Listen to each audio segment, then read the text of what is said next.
Hey, it's 10 a.m. and this is Utah's best sports radio. Say my name. You're locked on to Scotty G and the coach, Tim LaComb, presented by Mountain Land Supply on 97.5, the KSL Sports Zone. Folks, gather around the radio. This is what I want you to do. Whether you're in the office or wherever the case might be, I want you to listen to us in your car as you're driving south to Nephi, Utah. It is a beautiful drive. It's a beautiful day outside. I didn't experience any traffic whatsoever. It was a straight shot, no big deal. You come down here to Nephi and get yourself some Bar W beef. We got the Bar W Grill off of exit 222. The same building as the Bar W Steakhouse. You just walk right in. You see the beautiful silo right in the middle of the building, and you know you're going to have some of the best food on the planet, and I cannot wait for the next 4 hours. How are you, my friend? I am good, Scotty. I'm good. I took it easy last night, did a little reading and hanging out, watched some All-Star game, watched some summer league here as much as I could stomach. It's getting rough. It's getting anemic, man. Now we're to the point where we're load managing in summer league. So. I know, right? But anyhow, we did get what we needed to get out of summer league from a Jazz perspective. So we don't need to belabor that point. But the All-Star game was disappointingly boring as well. I was hoping for some fireworks, and basically, we got a bunch of we got a donut. We're gonna have Spud Nuts here in a minute. We had a donut in the All-Star game. The NL could not muster a run. Yeah, that was tough. Come on, look. I don't need a baseball game to be like a 12-9 game. I can enjoy baseball in a playoff game, 7 games. 1-0, 2-1, those kind of games. But in an all-star game, come on, let's let it rip a little bit. Let's have some fun. There were 15, count them, 15 strikeouts by the NL. So, you love to watch a pitcher's duel in the playoffs. There's nothing better hanging on the edge of your seat. Is that umpire going to give the edge? Now it's not that big a deal. They just do the replay. Yeah. And I do like that replay, actually, because it's fast. And baseball umpires have need to be put in their place for a while. There was no checks and balances. Some rogue guy could get back there like Naked Gun and just start making stuff up. So I do like that improvement. That's a nice poll, by the way. And how he's doing the move. Oh, so good. God rest his soul. For all you kids out there that haven't seen, just watch the original. You don't need to watch any of the others. Although I've not watched the one with Liam Neeson. The one that just came out. I haven't either. I did not watch the remake. I actually heard it was quite good. Was it? Yeah. I heard that as well, Scotty. I heard it was good. I loved all that slapstick, like Airplane. Oh, yeah. But I did make the mistake when my son was young of, hey, you guys you ever seen Airplane? Ha, ha, ha. They're 12, And I forget, from my youth that maybe I was perhaps out of line in some of the stuff. But there's a couple scenes in there. It's like, what have I done? It gets a little blue. I had to send letters to all the neighbor parents. Like, I forgot. Oh, wow. You had the neighbor kids over. No, yeah, it was a little rough. Yeah. I remember showing my oldest, they were like 8, and we watched Goonies. And I'm like, oh, it's Goonies. And I'm like, ooh, this is a little bit more blue than I remember it being. It's like, wow, the 80s, we got a little loose. That's another rabbit hole I went down, Corey Feldman. Oh, I know you did.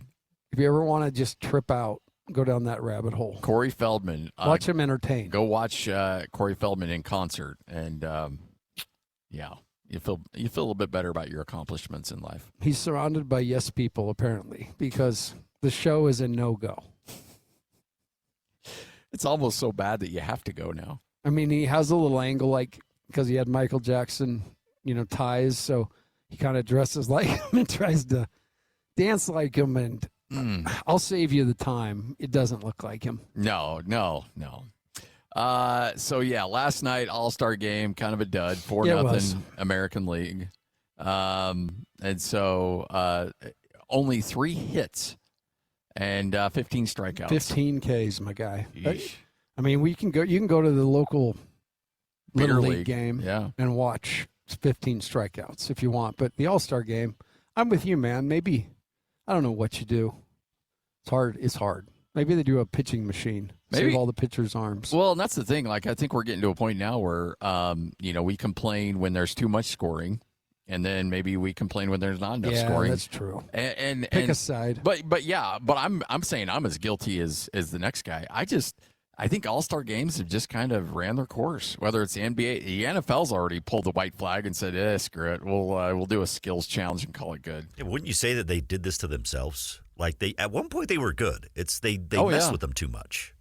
Well, they became less and less like the players have to. It's how the players approach them, right? And yeah, when we were kids, guys it was more about it was less about the big dough. Those guys weren't making the type of money in relation to what these guys are making today. Yeah.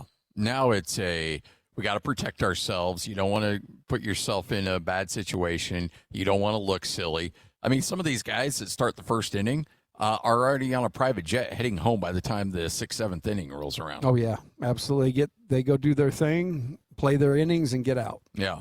Take a shower. It's good to be with you guys. There's no camaraderie whatsoever. None of that. Altuve out. See ya. I'm gone. Where did he go? Oh, he's right there. He's just standing below the door. He's a little feller. He kind of blends in a little bit. All right, so you mentioned first person that comes by here, Bar W Beef, we will buy their lunch. Yeah, I think we should. Yep. I think it'd be the right thing to do, and you and I are about that. I got the P card ready to go because I also will be making some significant purchases for the station barbecue coming up on Saturday. This is where it doesn't hurt to have this relationship, right? Oh, I know, right? It's so good. Yeah. It's so good. And we talk about it. I have coined this place the Disneyland of burger joints. So, I mean, if you want to come, just check out how cool this thing is put together. They have a silo on the inside that they've worked into the architecture, a big entryway. And then, I had a buddy that told me, I was driving on the way down, he said they stopped and had steak. He was on his way to St. George at the steakhouse.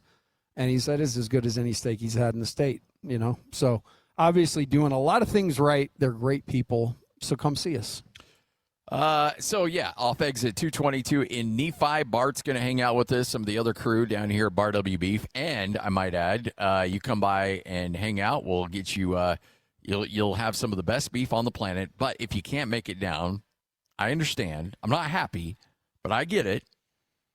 But what I do want you to do is go to barwbeef.com. You can have the same steak that they're going to serve here, the same ground beef that they put on their burger. It'll be shipped to your house. Any order over $150 or more gets shipped right to your house for free. You won't pay a dime for shipping costs. All right, busy day right here on The Zone. Lloyd, as always, back in studio. We tried to get Lloyd to come down with us today, and Lloyd's like, no, I'm not going to mess with you. Well, I felt like you need Oz back here a little bit, so That's true. And I don't like to mess with you guys on site. I feel like I take away from it. In fact, I'll shoo listeners away, and I don't want to do that. That's not the purpose of it. You are a little awkward. Exactly. Socially. Yeah, yep, definitely. I mean, we all have our strengths. I strive to be you, Timmy. Lloyd is nothing but generous and kind and gracious. And you know what? And it'll knock you off your feet in Knock a social it off, setting. Scotty. I don't need that from you. Truth of the matter, he will knock you off your feet in a social setting. Bring you in a big brace of a bear hug and just say, thanks for listening. He could walk in late to a meeting due to traffic, full of a bunch of people that have been waiting. Yeah. Sit down, tell a story, and get them to cry.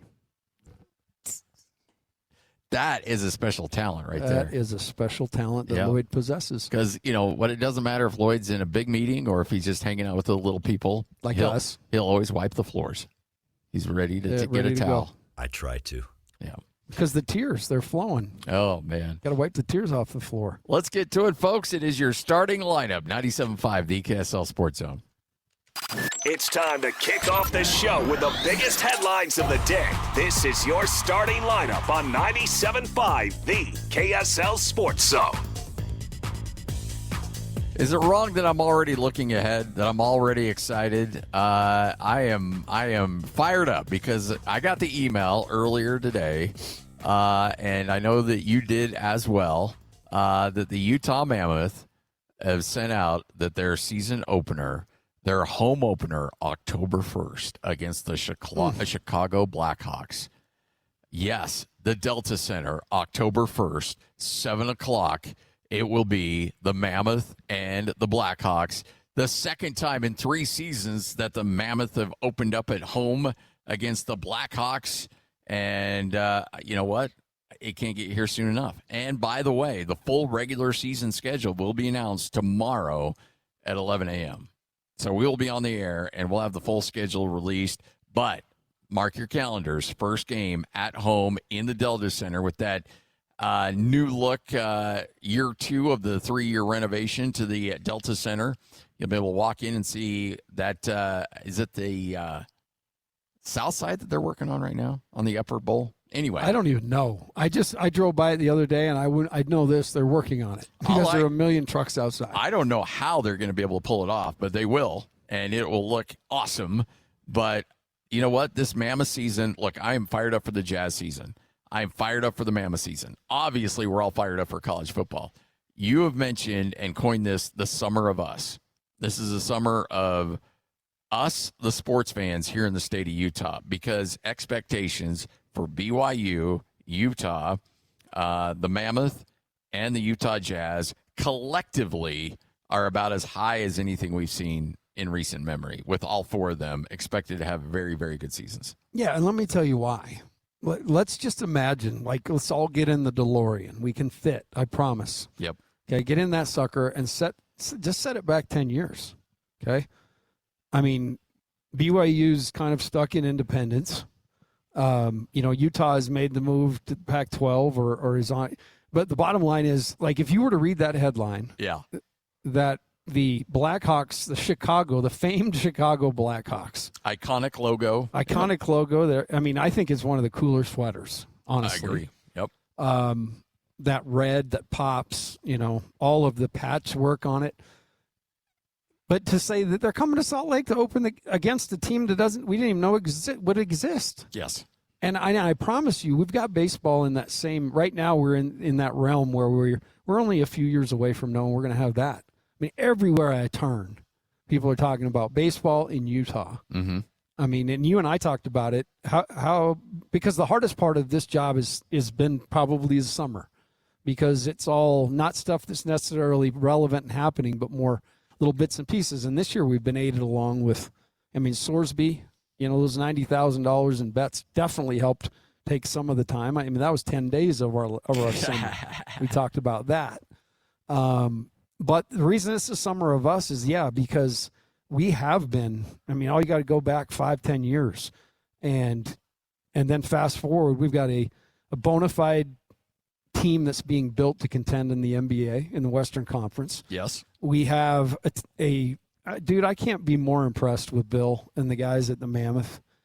Seriously, the job they do, and I feel like this offseason's been huge. Yes. Because they got the taste of it, but now they needed a couple of things, and they've added veterans and toughness. And that's been huge. And most important, they added Yamamoto. We'll have our sweater on for that day. You and I will wear it. Yes. On opening night.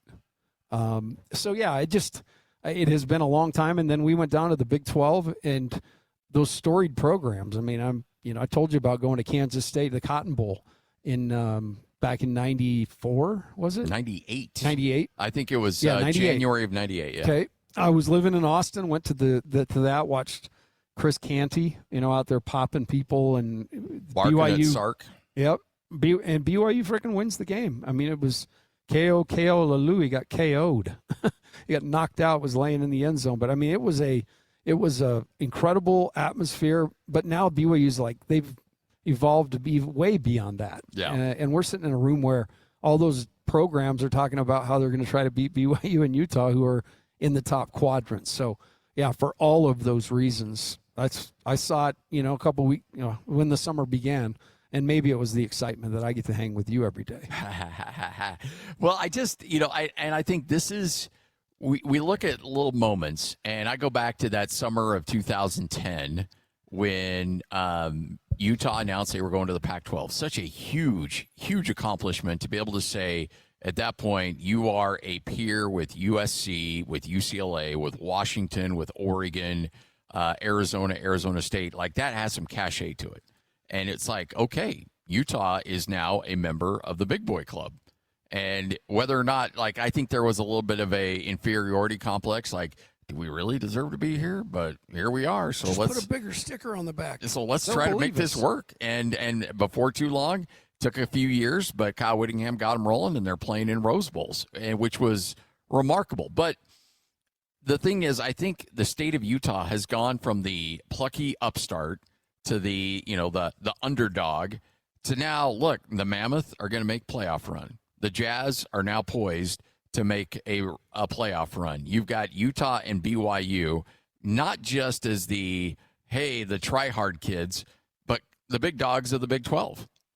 I mean, you've got Texas Tech, BYU, and Utah, maybe in that order, but those are your top three teams in the Big 12 that will be fighting for a chance to go to the college football playoff. There's a good chance 2 out of those 3 teams could be in the college football playoff come in January, and it's not going to be a surprise. It's kind of expected. Like BYU, we can safely say BYU right now has the talent to win the Big 12 and go to the college football playoff. That's not a back in 2004, hey, if the stars align and this team loses and you win and you do this and this and this, Urban Meyer may bust the BCS. And no, it's not. There's no surprise factor here. BYU should. In fact, I think there will be a certain level of disappointment if they don't go to the college football playoff this year. Utah, every opportunity to go to the college football playoff this year. So there is so much excitement, not just because of the expectations, but because of the fact that this entire state deserves all the good things coming its way because they've laid the groundwork. They've been great ownership groups, great athletic directors, great school presidents that have allowed the groundwork to build to the point where Utah is not just lucky to be there. They're a peer and a big dog in pretty much every sport that they're playing in right now. 100%. And the only thing I'd add to that for, our friends up north is the timing of Utah State and the Pac-12, right? Like that is, we went up and celebrated that. But the state's popping sports-wise. And then on the horizon to have Major League Baseball plug in, then our job basically becomes, we've got something to talk about that's relevant, that's going on in every facet of the year, all the way through. And, the buildup of college football while you're talking about Utah in, Major League Baseball and the goings on of the inaugural season. I mean, it's just exciting to think about. I think part of it is manifesting it. I think that's been a big part of the state. I brought a couple buddies out here from Texas in 1988, and I'm telling you, they thought they were going to a foreign country.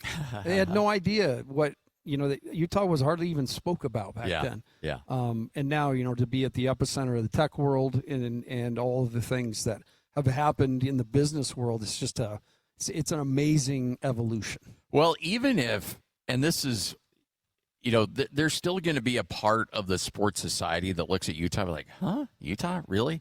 But the people that are making decisions that understand that it is their job to drive revenue, they don't care about what Joe Schmuckatelli in New Jersey thinks about the state of Utah.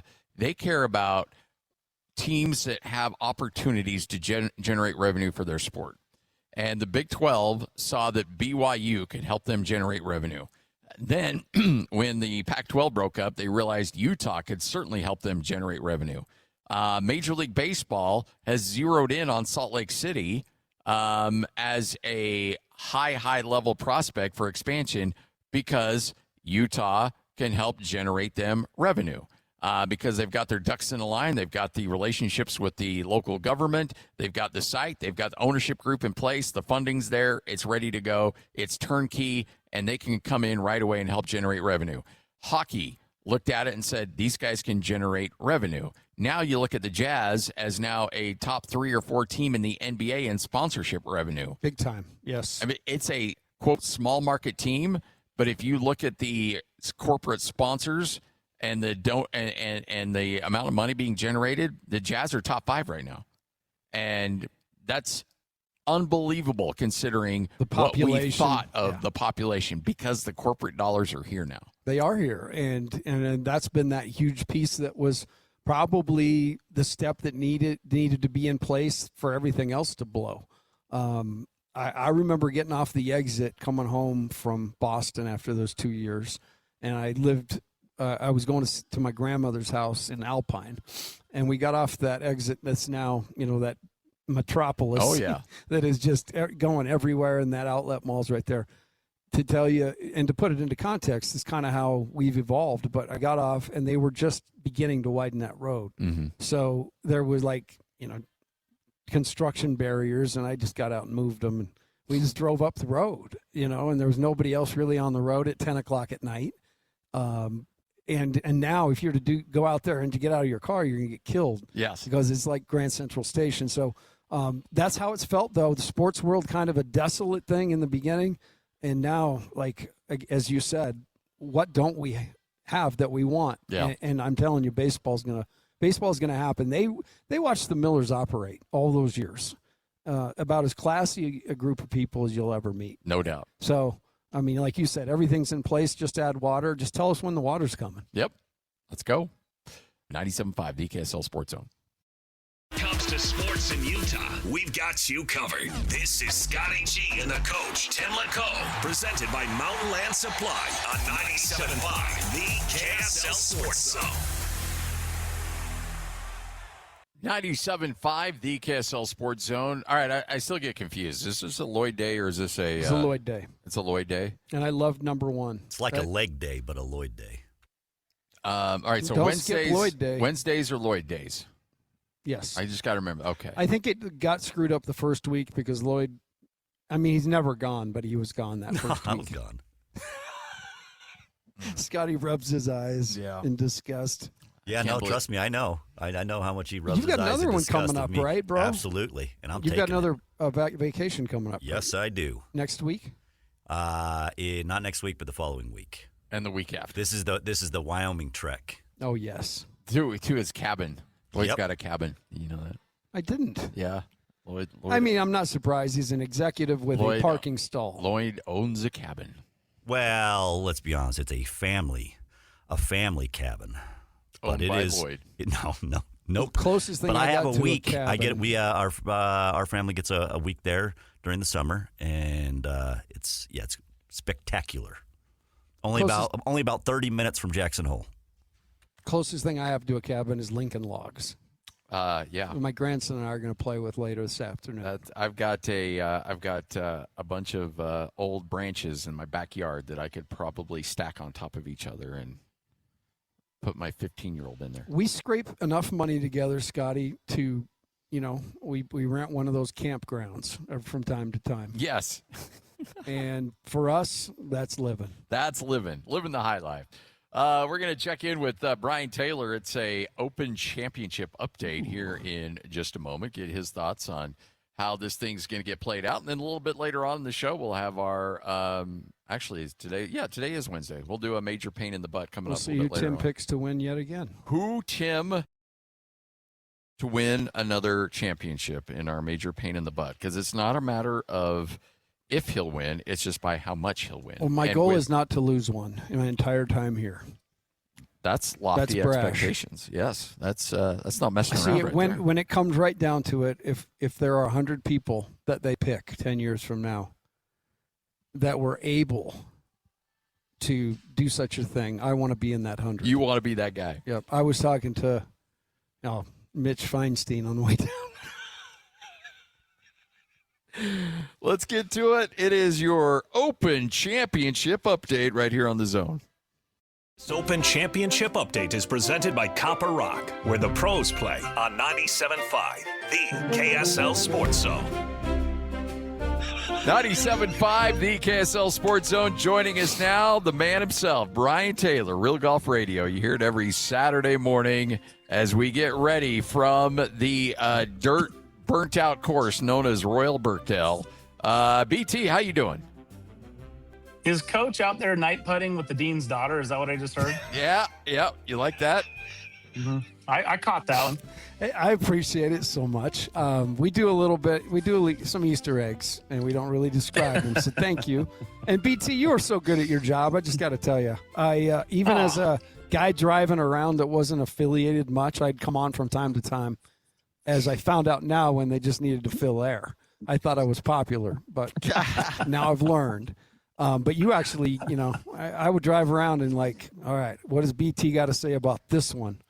So I'm excited to hear about this. No, you're great at your job, dude. Hey, well, thank you. Bob took me to task a little bit yesterday because I love the.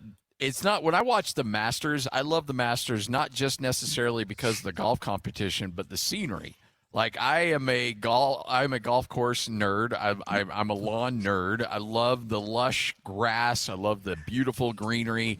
And we're not getting any of that in Birkdale. That thing looks like it's just absolutely been set on fire, and it's a cow pasture to begin with anyway. So again, I'm sorry. Yeah, he's going hard, man. I should have warned you. I know the golf nerds out there are going to be angry, but I'm having a hard time getting excited about this. BT, can you sell this for me? Well, it's got to be a tough summer for you here in northern Utah then, because yes, it is. Grass is looking terrible. Water restrictions. Oh, he's not minding those. Well, no, yeah. You see, I see. No, look. Yes, I am, see what Tim. Scotty What are you did. talking about? Scotty's looking for those loopholes. I can appreciate that. So I saw him out on. So he's openly looking for new sod. He gets the new sod in there, and now he's got the exception where if you've got new sod, you can water a little more. I see you working there, Scotty G. I see you working. He would have been a hell of a college recruiter because it is all about loopholes, boys. That's right. That's right. Well done. Well played, Scott. Everybody likes I don't know what you're talking about. Everybody lays sod at 105-degree weather in the middle of July. I don't know what you're talking about. In the middle of July. It's the perfect time. He just said to me, man, I'm worn out. I've been lifting sod, man. He just looked at me. He's like, I'm tired. Hey, look, at our age, if you're pulling weeds, you're worn out. Like any yard work will wear you out faster than anything else you could do. I'm with you on that one. I don't want to hear about age from you too. But when you but when you look at this court, you want me to sell this on you? Okay.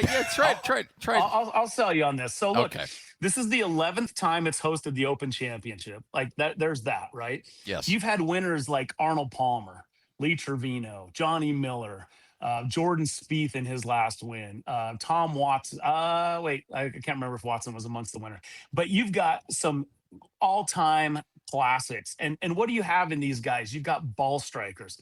This is a golf course where you should see the winners be the best players in the world that are able to just hit some super creative, cool shots. Think back to Liverpool in 2006 when Tiger won his back-to-back. And it was a burnout Royal Liverpool, and he was just hitting these stinger 4-irons, 320 yards. They would just go ripping down the middle. They would hit that burnout runway that you're seeing, and they would just sit and roll and chase out there, and then he'd hit shots.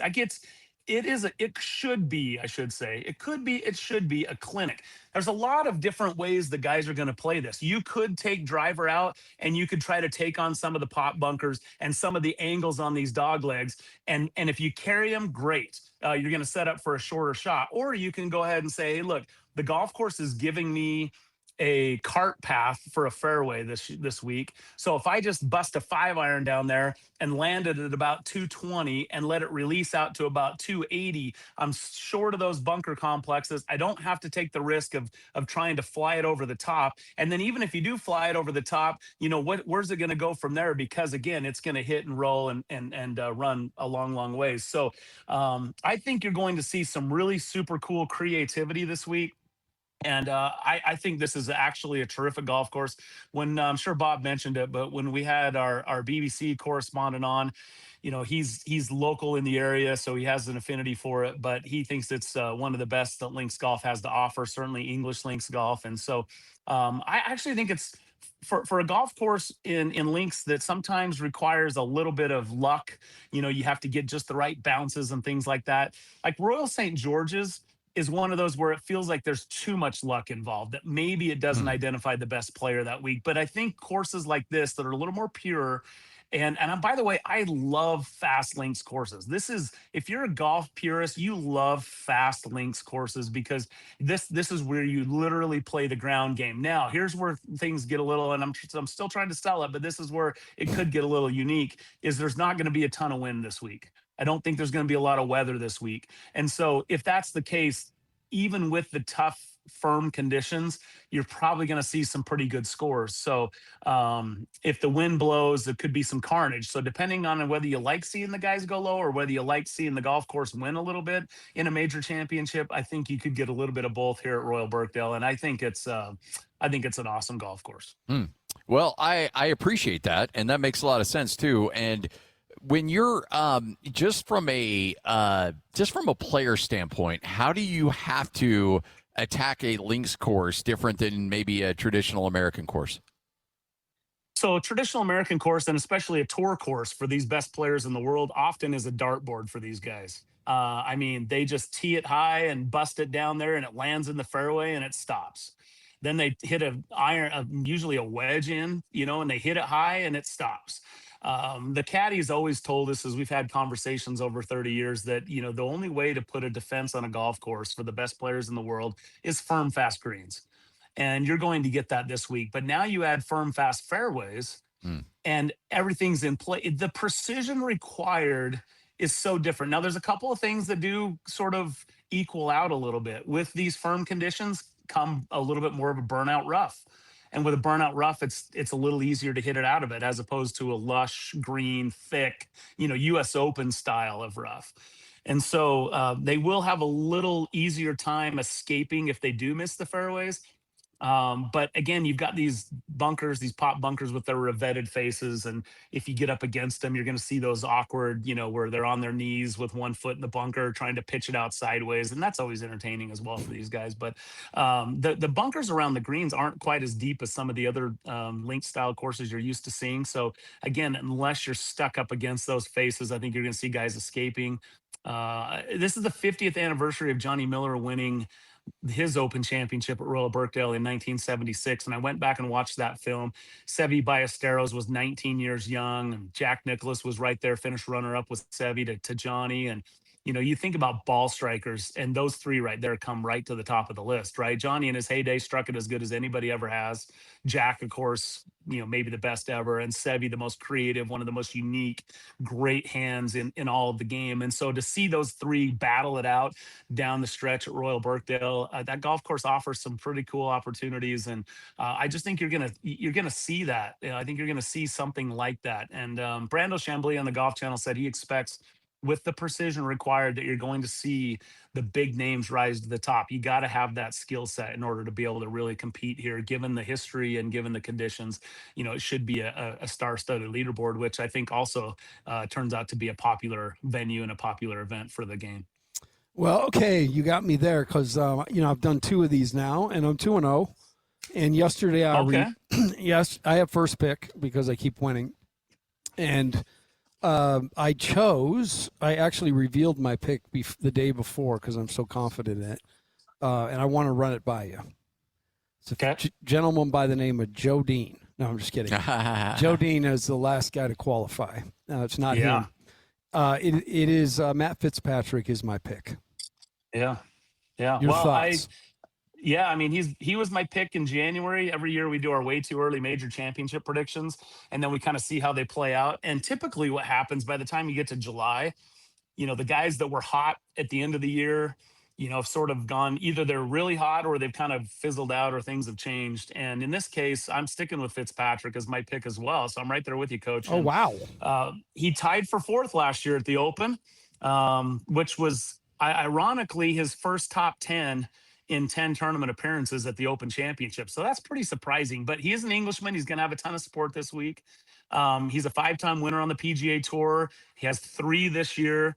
And the reason I like Fitzpatrick is oftentimes you'll see Ryder Cups propel or rejuvenate a player's career, their confidence, their momentum.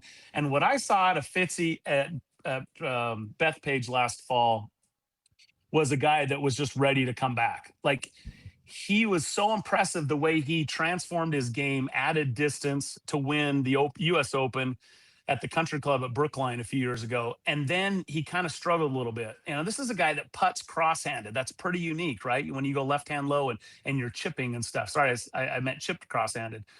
And so that's a little unique. But to see the way that he dismantled his opponents at Bethpage in the Ryder Cup, I was like, look out for this guy. He's going to have a year. And I said, I guarantee not only is this is my January prediction, which looks pretty good. Guarantee he's going to win on tour, but I also guaranteed he'd win a major. And if I had to pick one, it was the Open. So not that you can guarantee everything. And I mean, the only thing that you can guarantee is that it's not going to go the way you think it's going to go typically in golf, other than Scotty Scheffler a couple of years and Tiger Woods for about 8 of those 10 years. So yeah, I like Fitzpatrick a lot. I think he's he played well last week also, so he's coming in here on a bit of a hot streak. I think he's now leading the tour with currently consecutive cuts made at 28, which isn't a lot, but it's hard to be consistent out there on the PGA Tour. So I love Fitzpatrick. In fact, I think you could probably do well betting, if you're not going to bet the #1 player in the world in Scotty Scheffler to get his first major of the season, I think you do well to bet Englishman with him and Fitzpatrick, and maybe even a sentimental favorite in Justin Rose. So those are, I think Fitzy's a great pick. So you mentioned the consecutive cuts. Obviously, that came to an end for Scotty last week. And, you know, you could look at that a couple different ways. Is it just kind of a blip in the radar and it was bound to happen, so he got it out of his system and it'll be back to business as usual for him? Or is there any cause for concern? I got to imagine it's probably the first one in your opinion, but do you see any issues at all developing there? Or is it just like, okay, everybody has a bad day at the office every now and then. He had one in 4 years. Big deal. Yeah, I don't get too hung up on the missed cut thing, right? And it's hard not to. It's a what have you done for me lately? And Scotty, actually, of all the players, has probably pointed that out.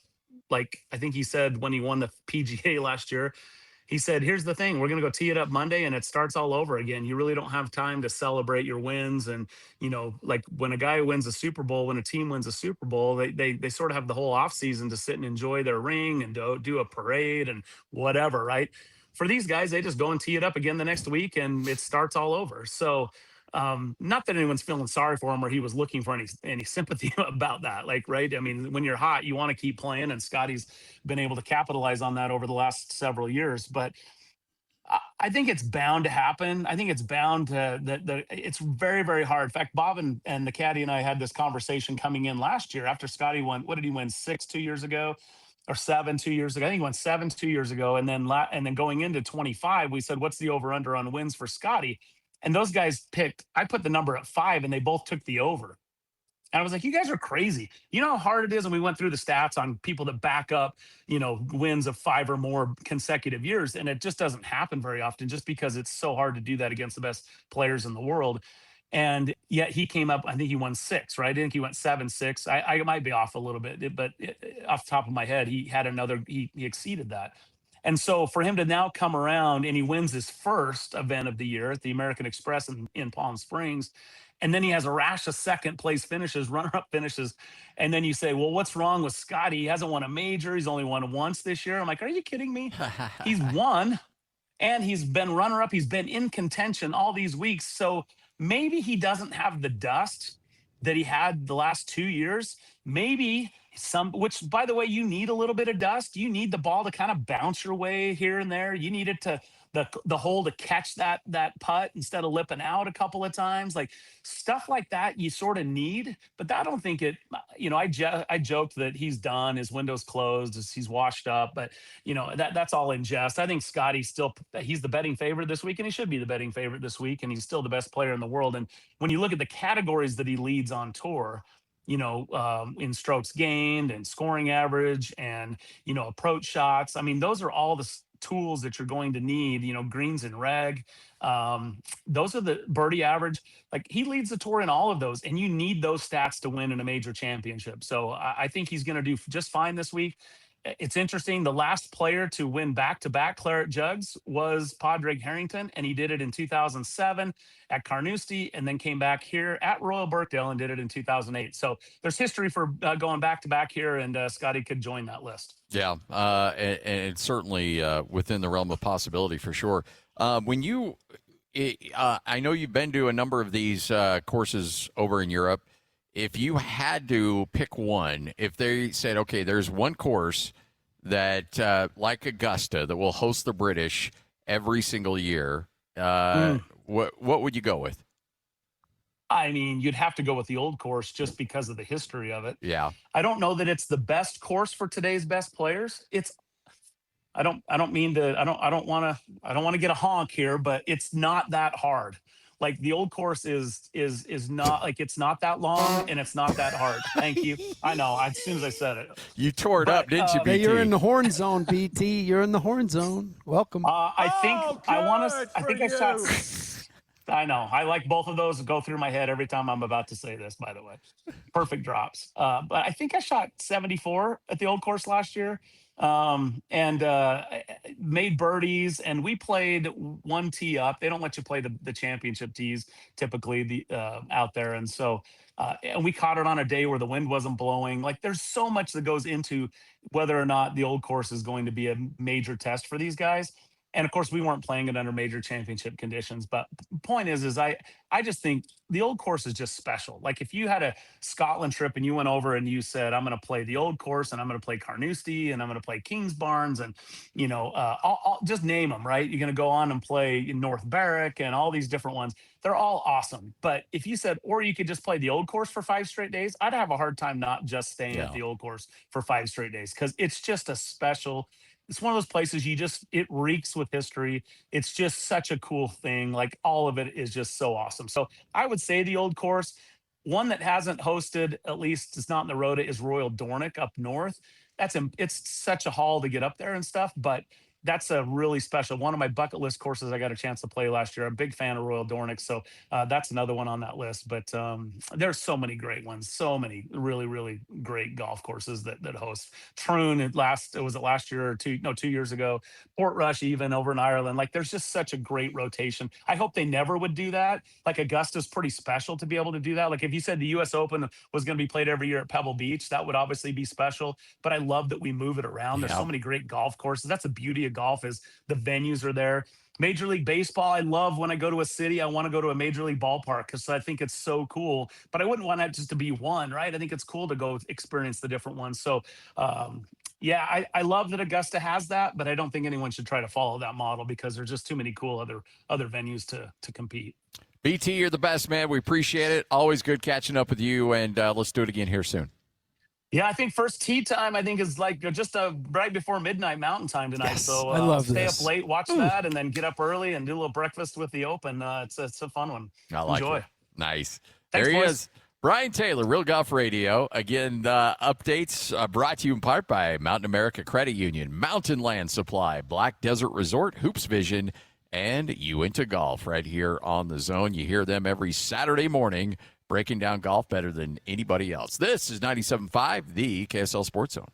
The best sports radio in Utah is right here, right here. This is Scotty G and the coach, Tim LaComb, on 97.5, the KSL Sports Zone.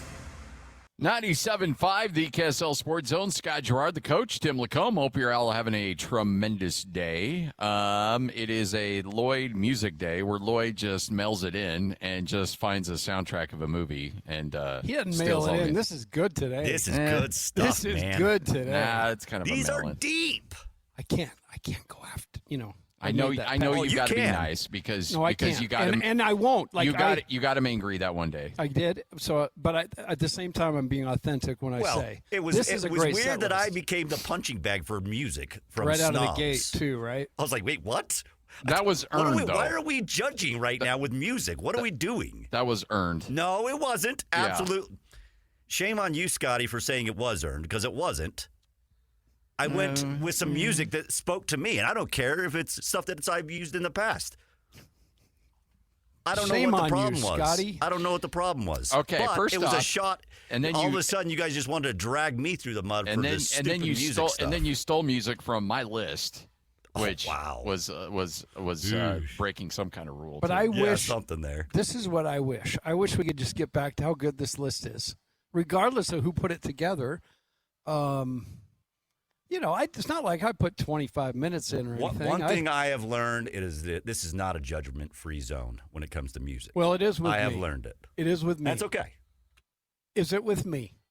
Have you gotten the soundtrack yet? No. Okay. No. All right. We'll see if you get there. Somebody will get it. See, that's kind of the fun part of his, though, is it's almost like, it's a quest. You're irritated by this. I can tell. No, why are you irritated, Scotty? I'm not irritated. Are you mad? No. Why are you mad? I'm not mad. I just Okay, so I'm giving you, this is like the equivalent of lazy sports takes.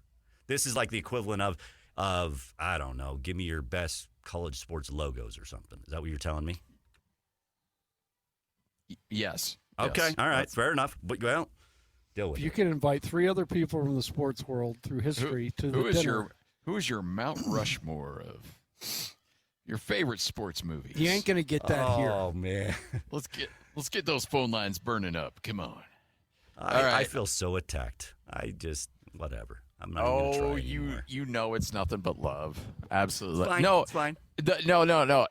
This comes from a case of me being paranoid because you do have a superior knowledge of movies than I do, and so now you're being a little. I feel like you're being a little judgmental that I haven't nailed the soundtrack to the movie. You're gonna punch yourself when you figure it out. I don't know. You're It's like, gonna, wow, really? It's gonna be some weird movie that No, it's you're not. like you should know that. And I'm Absolutely not. like, okay. It's See, not. again- This is not really all that deep of a cut. I'll be honest. See, through conflict can come genius. And I think for Lloyd to pick a soundtrack of his liking, and then all the way through we enjoy the music all Like the I while said, trying to figure out. Hey, music speaks I think to that's Coach, kinda cool. and you guys, it speaks to you. Movies speak to me. I Which I just love. Look, I just want Send Me an Angel and Aunt Becky on a bike. That's all I want. Hey, who was the first? Who was the first that might be group coming. you played? Was it Seals and Crofts?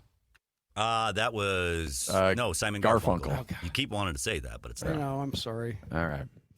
By the way, so the jokes just keep on coming on Portland. Tom Dundon, the owner of the Portland Trailblazers, who's claiming to run things a little lean and mean, otherwise known as just being flat out cheap and just abysmal. Now he is, to his credit, he's not being cheap in terms of what he's paying the players. Now, what he's offering in terms of the players, in terms of services and assistant coaches and everything else that goes online, that is cheap. And he signed essentially a head coach on, for all intents and purposes, a 1-year contract, a incentive-laden contract that everybody can get out of after 1 year. Now, the commissioner of the NBA, David Silver, who's been very, very, look, he's got a new owner. He works for the owner. So Adam's going to be like, hey, you know what? He's a billionaire. He can run a program however he wants. We can't be saying he's cheap. But Adam knows that, look, this is bad PR for the league. And he was asked about the ownership situation in Portland once again. Spent time with Tom and his partners here in Las Vegas, and what we are most focused on right now, the league office, is the deal that we discussed when we were in Portland in March.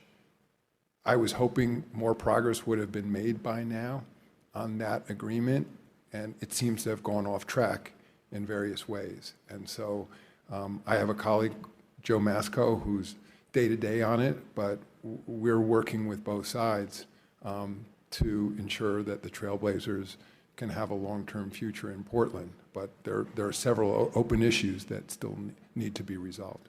And that's the other thing, too, is because not only is he running his program on the cheap, and he's getting cheap with his coaching staff and primarily his head coach, But he's told the city of Portland, you're not getting a dime from me. He goes, look, I have an NBA team here in a city that isn't necessarily corporate friendly. So you need me more than I need you.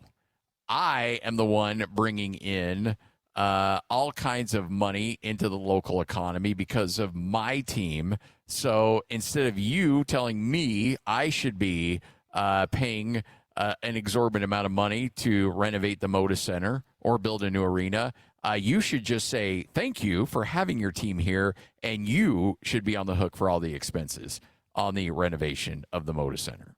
And of course, the city of Portland's like, no, that's not the way we're going to roll here. You're not going to get all the public money to facilitate your business in how you're making money. So yeah, it's at an impasse, and Adam Silver usually paints a very, very positive picture. That was not a very positive picture he just painted there. No, it is not, and it looks like it's going to be an issue. The summer league, it was crazy. I don't know if you saw the footage, but everybody down there has a small army. Yes, and I do think that there is some overkill.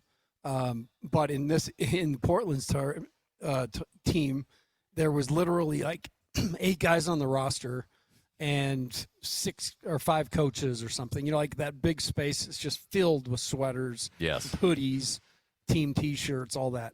It was just empty. So, I mean, this guy it's all about how can I do this?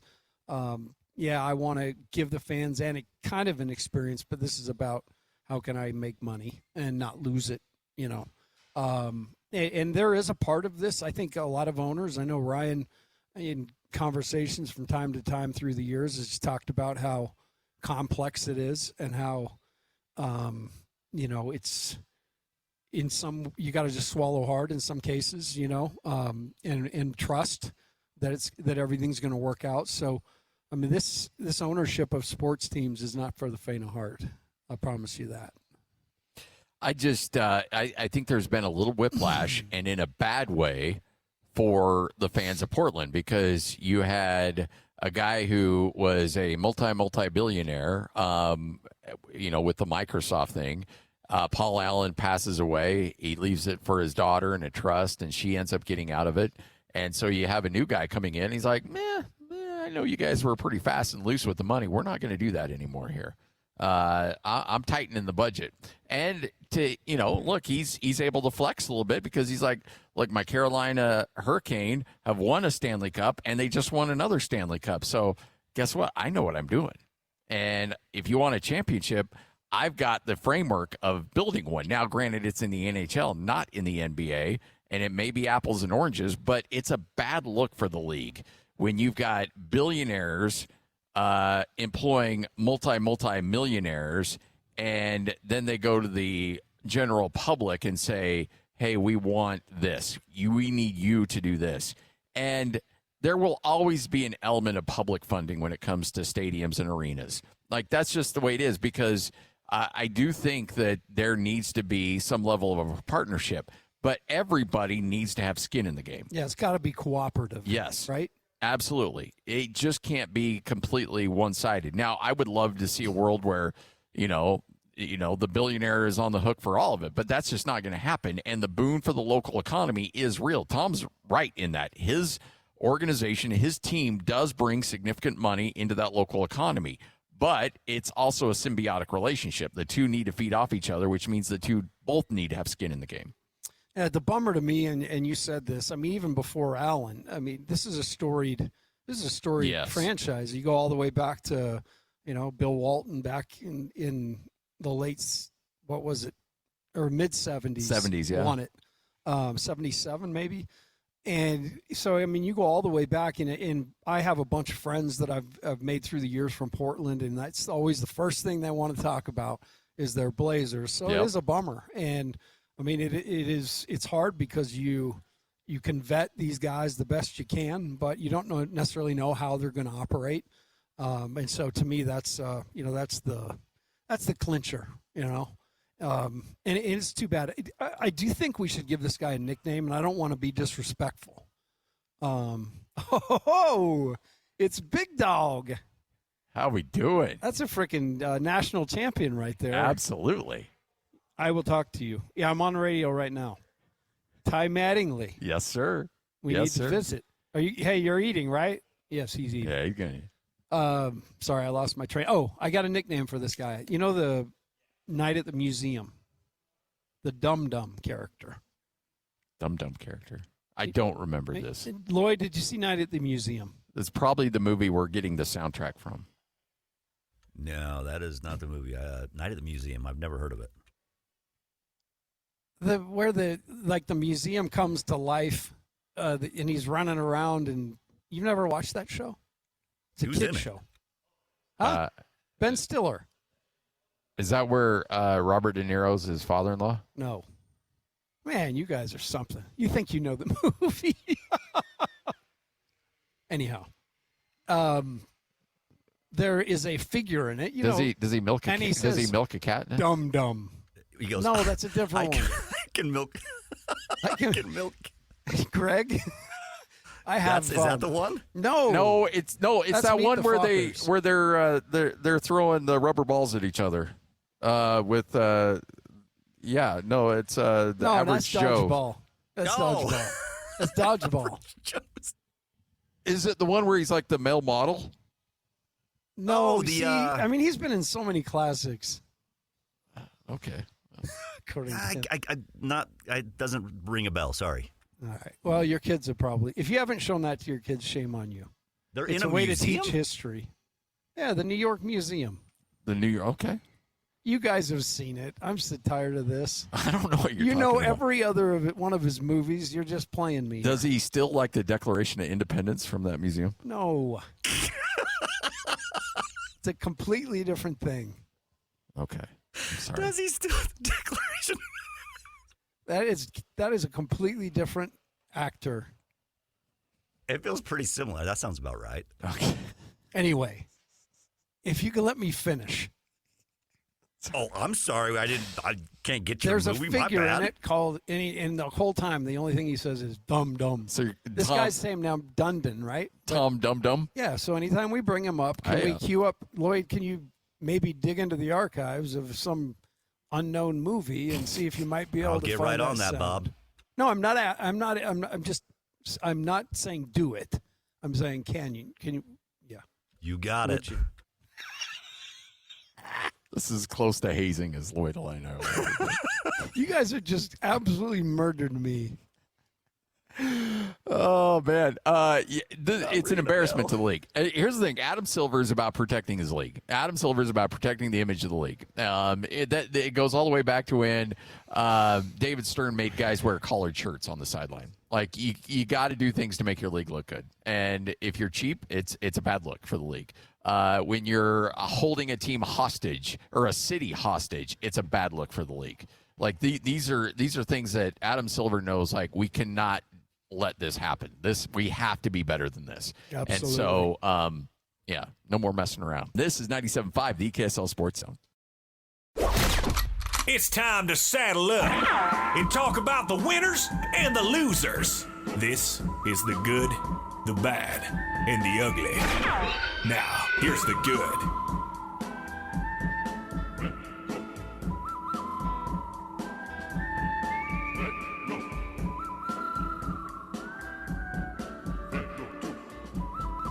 It is your good, it is your bad, it is your ugly. This is 97.5, the KSL Sports Zone. Scott Garrard, the coach. Tim Yeah, LaComb. that's fun. It's like a rally in here now. I know. We got people coming in. A guy that was on his way to Richfield said, I'm going to stop by, grab a cinnamon roll, grab some spud nuts, and let's get it going. Ty Mattingly, I talked to him. He walked in while we were in, but he's having a meeting down here, and they he's like, where do you guys want to go eat? And he said, I listen to those guys on the radio all the time. Let's go try that place in Nephi off exit 222. So they're down here today because, they want to try it too. Well, you need to, because if you haven't already, shame on you. But again, there's so many people that drive south to St. George or Vegas or California, whatever it is. It's a real simple way to stop. You can let the kids out, run around on the playground. You got the pets that can roam around a little bit. Grab yourself high quality lunch or dinner and or breakfast. And here you go. All right, I just want to back up a little bit, rewind to that last segment for just a second. Yeah. Can we do that? Sure. All right, hold on. All right, what was all that? What was that? Were you guys really not know that movie, or did you know the movie, and you just had me on a high wire? I want the honest. Lloyd, do you know that movie? It sounds familiar. I'll be honest. It does sound familiar. I couldn't put my thumb on it. Okay, I just needed to know that I was being. Sure. I mean, it hasn't happened quite a lot. I just wanted to make sure I was understanding the moment and what was happening. Thank you for letting me do that. I feel much better now, and I have a guess on the soundtrack there, Oz. Oh! Oh wait, and this is coming from you, or is this somebody else has? No, it's coming from me. Okay, all right. I would think you'd get it. I have a feeling you're going to get it. I'm confident. It's 2 words. Okay. The first word is almost, and the last word is famous. Hey, ding, ding, ding. There you go. Well and done. I love the fact that you play a soundtrack.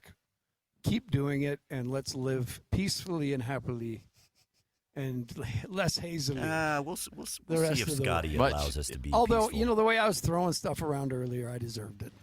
I was being a little brash about golf. No. That's all right. Look, if you win, you get to enjoy it. Well, I don't throw my weight around much, but when I win, that is one area. I'm a fairly competitive dude. I absolutely. All right. So when you look at, you guys really got much me. like I thought I'd gone mad. Much like Nick Cage in the museum, going after the Declaration of Independence. You guys, or Ben Stiller going after the. How would that have been planned? You guys were so good at that. The way you read off each other. I think we were just asking questions. I think it was. We were just trying to help you out. We were trying to get. I wanted to understand the reference you were making about. Well, I thought it was fairly clear. A stone man. If you would have just okay. You said it was a stone man from a movie called Night of the Museum. Yeah. Yeah. Okay. No, it was Dum Dum. No. Well, yeah, Dum Dum, played by the guy that was in the Brandon Fraser was Frozen. No. And then he was thought out. Fraser was. I watched that George of the Jungle and Hank last week. I know that's not it, buddy. He was a caveman on there, right? He's the caveman. He got frozen. And then they I just got frozen and now thought I'm him in out. a museum. And he brought that mummy. He went after that mummy. Remember he went after the mummy? Yeah, and Pauly Shore was there with him. Dude, what are you doing here, mummy man? Stop whizzing the juice. Yeah. Stop wheezing the juice, I was never, ever a part of that whole thing. That was just absolute inane ridiculousness. Yeah. Pauly Shore and his shtick. Oh. Yeah. Not a fan. Encino Man, no. Hey, so the good is that we're through all that is the good. And we're not going to mess with it much more, right? No. I mean, we're just asking questions. I'm 56. I could have a stroke if you guys mess with me too much. What could have been a BYU? Because now this isn't necessarily recent audio, but it's recent to us. We had not heard this. Lloyd and I both kind of stumbled on this. And Tom Brady was talking about the fact that, arguably, if not much of an argument, the greatest quarterback to ever play in the NFL really had a hard time finding a home to play college football. And there was a list of schools that passed on him. One of them maybe a little close to home. He goes, all right, Tommy, where should we send the tapes to? Because we want to send them out to the college, the head of recruitment at the schools that we want to go to. So we send all these different tapes out ranging from, let's say, Cal Berkeley to BYU to, like, Army. Wait, BYU? BYU, yeah. They didn't want me. I know. Well, they weren't the only one. Trust me. There was many others. BYU did not want Tom Brady. Now, Matthew Edwards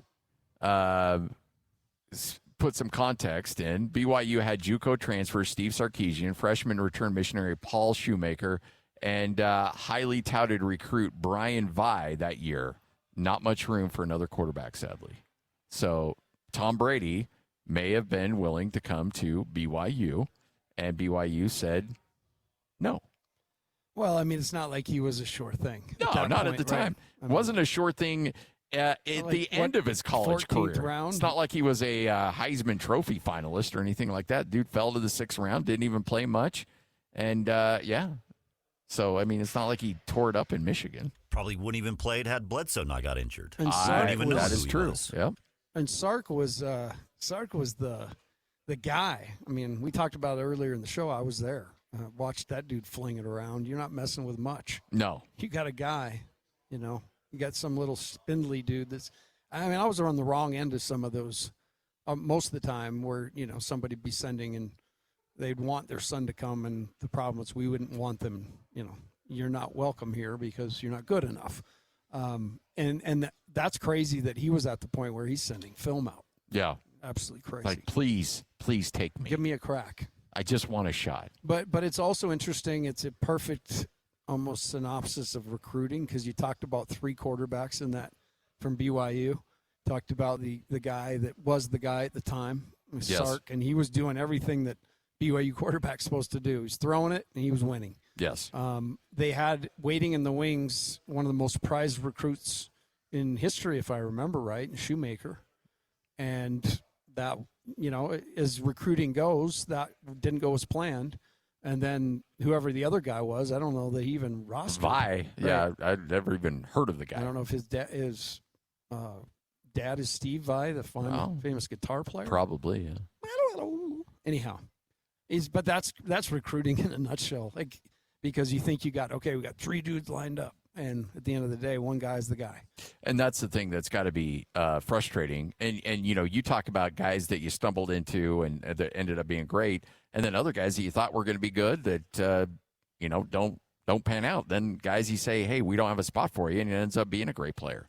I mean, you can lose sleep over all this stuff. Oh yeah, and the problem is, the way that the way information travels and everything, it's, you have to, whether you're recruiting local kids or not, you've got to be at all their stuff. You have to have your tentacles so many places in that world that it gets a little exhausting. And that's probably the hardest conversation a coach has to make is when you go to a high school coach, you go to a dad, you go to a player and say, we love you.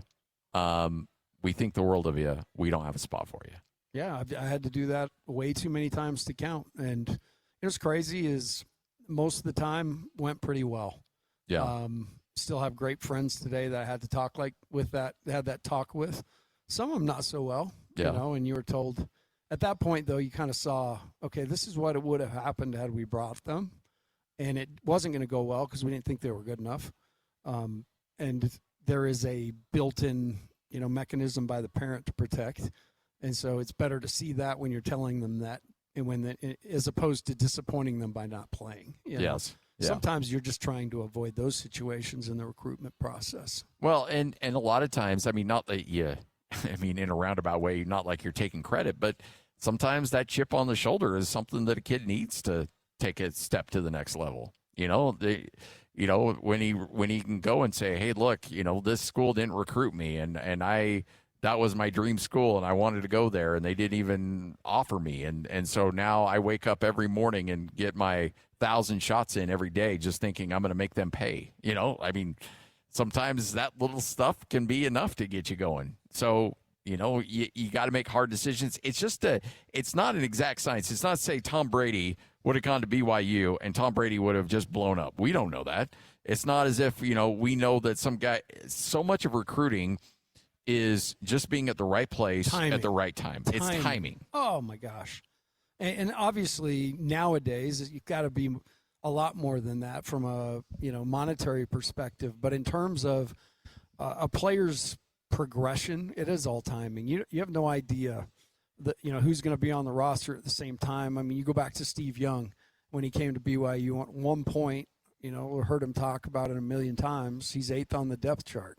Like, he's like, I didn't know there were 8 guys there, but I'm looking up all the way. And that is the motivator for him that he talks about. Like, I'm way better than this. And instead of, taking that and letting it infect him negatively, use it as a positive to be like, okay, I've just got to show you now. And then that's the fun part for guys is when you are overlooked, there's not a ton of expectations. So you're doing a lot of pleasing in that process until you all of a sudden they're like, let's just give it to them. Yeah. And, I always go to the Jazz signed this undrafted free agent out of Marquette, Wes Matthews. And Wes had a couple of offers, but looked at the Jazz roster and said, okay, that's where I'm going to go. And he played Summer League. It was an okay player in Summer League, went to camp, and Kyle Korver busts up his hand. C.J. Miles gets hurt. And so Wes Matthews makes the team simply because the Jazz needed warm bodies. And then he ends up having a 10-year NBA career. Had those injuries not happened in front of him, he may have been at that point in the D League, and we may never have heard the guy. But because he went to the right place and the injuries lined up to allow him to get a spot, he flourished, and the rest is history, and he ends up making generational money out of it. Now, if he doesn't sign with the Jazz, who knows? We may have never even heard the name Wes Matthews outside of his dad. That's an absolutely perfect story. I mean, I think it goes to, the one thing that people want to do, whether it be life or sport or whatever, is control every aspect of it. And the truth of the matter is, if you let it happen organically, trust your gut, send them to places. And if there's adversity, maybe let them fight through some of that because it's good for you in life. I mean, I think some of the best things that happened to me, whether it be in sport or life, have been things I had to fight through. Yes. And overcome and put in the back, put in the distance. It gets stronger. So I feel like sometimes the less control you try to have over a career, the more it can actually do what Tom's did, which was evolve into him continuing to be motivated. The true champion in him is the fact that he was always sharpening the sword. Yes. And again, Lloyd mentioned too, like, New England's the team that drafts him in the 6th round. Drew Bledsoe's not going anywhere, but then he takes a nasty shot, and we know the rest is history. If he doesn't go to New England, if Bledsoe doesn't roll out right and take out that nasty shot while going out of bounds, again, we may never know anything more out of Tom Brady. It's just everything's got to line up perfectly. Everything's got to line up perfect, and again, you have zero control over any of it, which is wild. You can control you. You control being ready. And you can control your development and improvement, but you can't control the factors that are going to help you get to where you are. 97.5, the KSL Sports Zone, coming up on the noon hour. Coming up, we'll talk to Jeremy a little bit about Bar W Beef as we are live here in Nephi. Make sure to come by, hang out with us off of exit 222, the Bar W Grill, the Bar W Steakhouse here in Nephi. 97.5, the KSL Sports Zone. Gentlemen, the biggest name. You're locked on to Scotty G and the coach, Tim LaComb, presented by Mountain Land Supply on 97.5, the KSL Sports Zone. 97.5, the KSL Sports Zone. Scott Garrard, Tim LaComb. Hope you're all having a great Wednesday. We are live. We're having a hard day. You're going to have a hard time having a better day than Coach and I. The only way you can is if you just come down here and hang out with us here in Nephi. Bar W Beef, the Bar W Grill, the Bar W Steakhouse. It's off exit 222.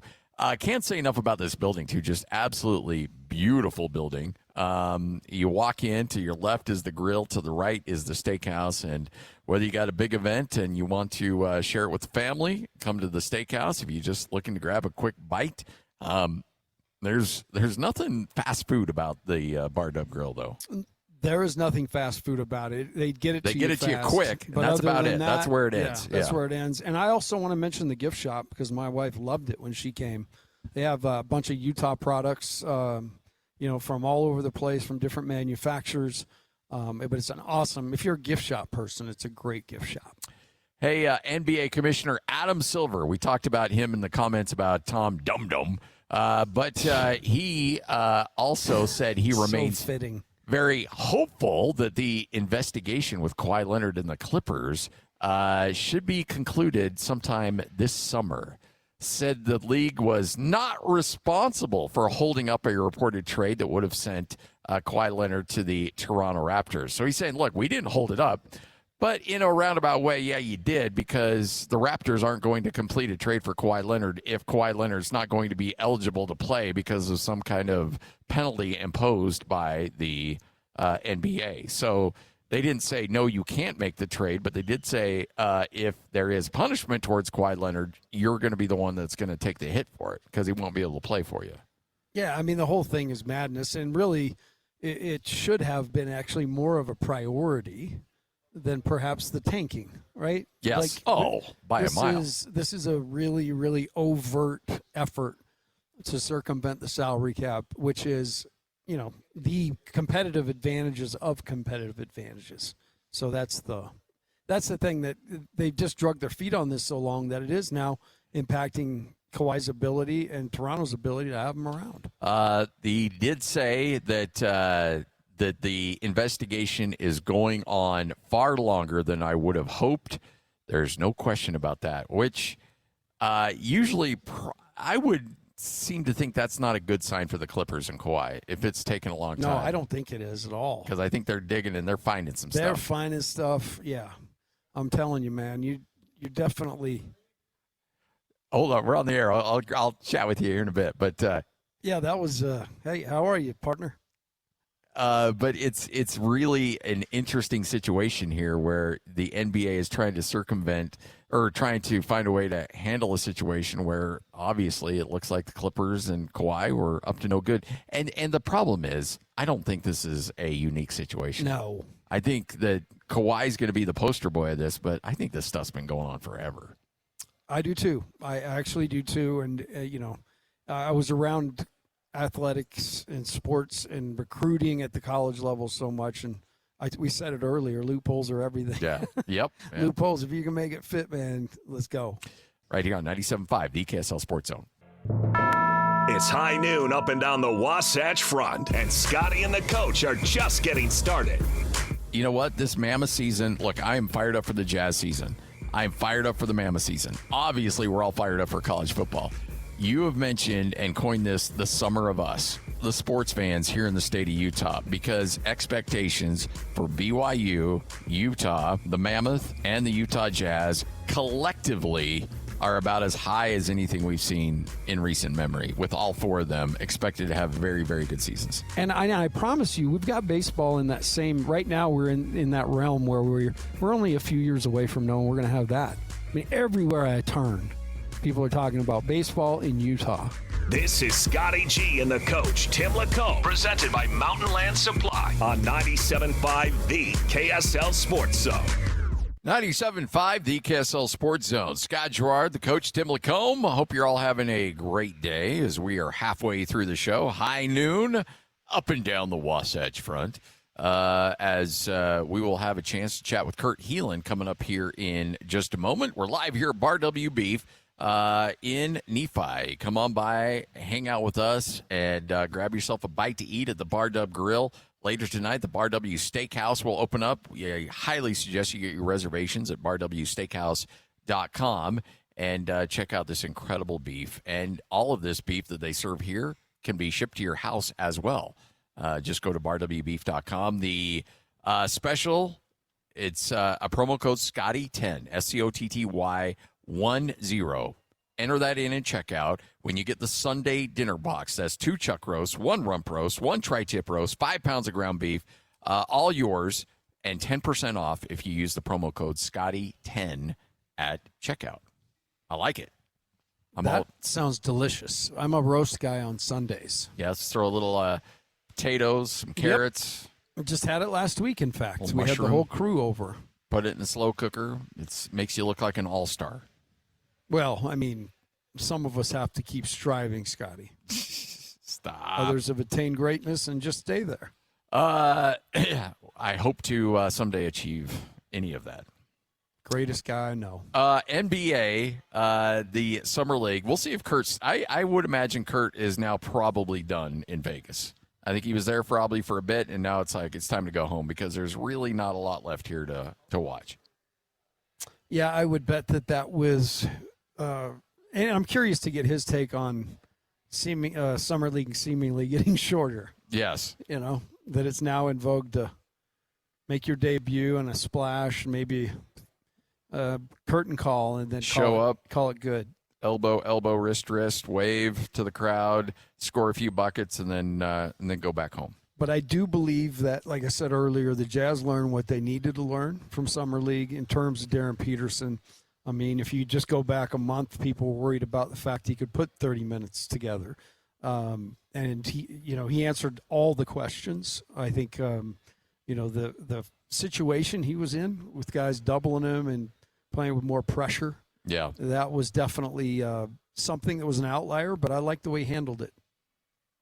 I do too, and I think that there's going to be a lot of attention on him, and I think that's something that he's ready for, and I think that's something that he can embrace and handle in a big way. And I'd say go for it. Let's see where he's at. And the cool part again, like he's not going in there. Yes, it's a young crew.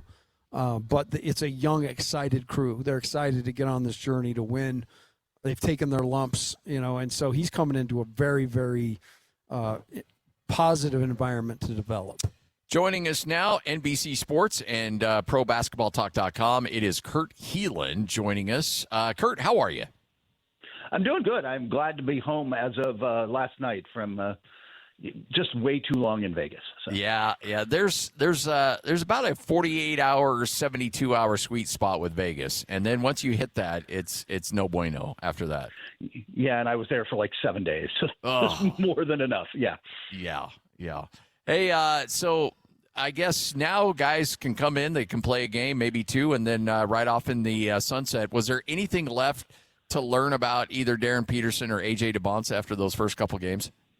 No, and that's been the plan. That's been the pattern for, I don't want to say better part of a decade, but a while now. In fact, it's almost more unusual to see what Memphis has done, where they have continued to play Coward and Boozer longer. That was unexpected. I don't know that you're going to learn that much, like you said, beyond what you've already seen. And in the case of like Coward and Boozer, there's some advantages to playing them together since they're going to play a lot during the season together, and you try to let them develop some chemistry. And you could have made that case with Ace Bailey here, but Ace wasn't playing after he kind of tweaked his calf, and so I don't think you're getting anything out of that. And frankly, as you get deeper into the summer league, you get the guys who are now really trying to make the team, trying to get noticed, whether for a European squad or the G League or wherever they're going to ultimately land. The basketball gets a little weirder, and you don't need somebody just diving into Peterson's knee because there's a loose ball or something. Speaking of Darren, what were your thoughts on how his summer league went? He was able to play games here in Utah and then in Vegas as well. So collectively, your thoughts? Yeah, I was impressed. I was impressed with his poise. I think you saw that particularly against Memphis there in Salt Lake, that second game, where he really handled the pressure of it well. But he's also a rookie, and the next game out, he didn't handle it as well. When he got pressured in Vegas, I guess that was the second game in Vegas. I'm trying to remember now. It's all starting to blend together. There was one game where he had kind of a rougher day, but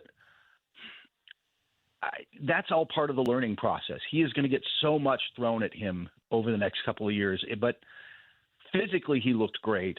The explosion is there. The mental part of the game is there. He just really seems to get it. And most importantly, like none of the health issues, none of that all seemed forgotten. And it's a long season, so we'll deal with all that then, but I thought it looked fantastic.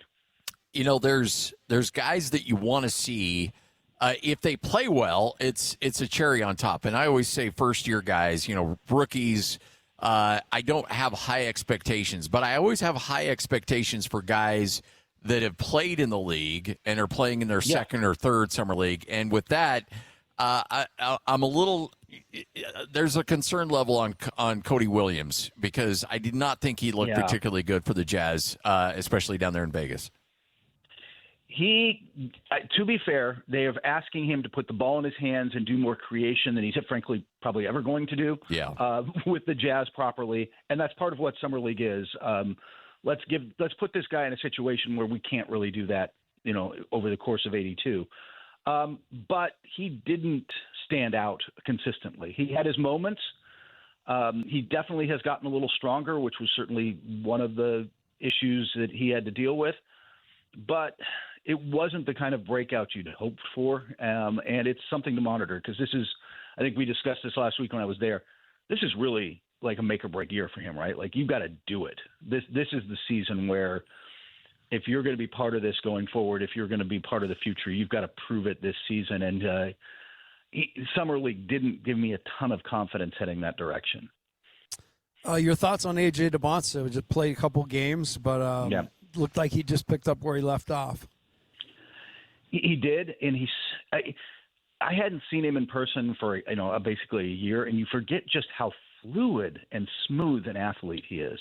It's the comp I keep using now is, if you remember, like peak Roger Federer, where he'd play Rafael Nadal, and Nadal's this explosive, athletic guy who's going everywhere, and Federer got to all the same balls, but he did it, and it was just graceful and smooth, and it didn't look like he was working all that hard, And it's not that he wasn't, or it's not that DeBonsa isn't, but there's just a fluidity to his athleticism that's really impressive. He got to his spots, he knocked down his shots. I thought he looked fantastic out there. Frankly, what was impressive to me is all four of the top guys looked really good in Vegas, and Caleb Wilson's got some ups and downs a little bit, but that was expected. He's a little more of a project than the other guys.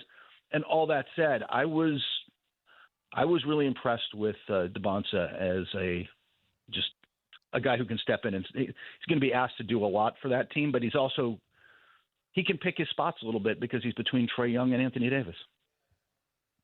The thing you brought up, Caleb Wilson, and that's the thing that cracks me up about Summer League is that in the first game, it seemed like we were going to size him up for a jacket for the Pro Basketball Hall of Fame, and then the next game it was like, okay, what Applebee's is he going to be serving tables with Anthony Bennett? Like, it's just like there's no in between. Exactly.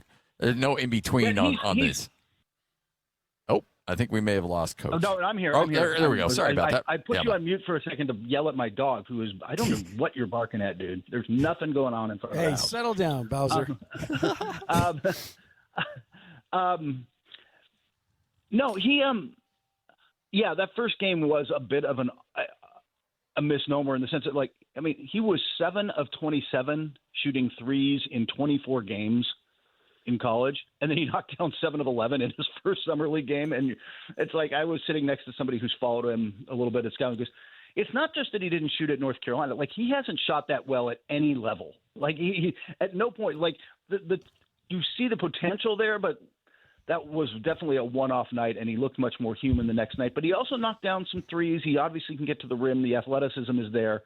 And I'm really happy for him in the sense that I think Thiago Splitter he's a really good developmental coach. He did a fantastic job in Portland last year.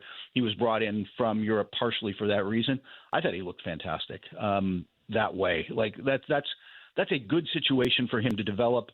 Splitter was actually out there coaching at least the first part of Summer League. I'm not sure if he's going to do the back end of it, but he's out there with the team and bonding with these guys. So I like Wilson's potential, but I wouldn't pick him as my rookie of the year. He's going to take a year or two to come around.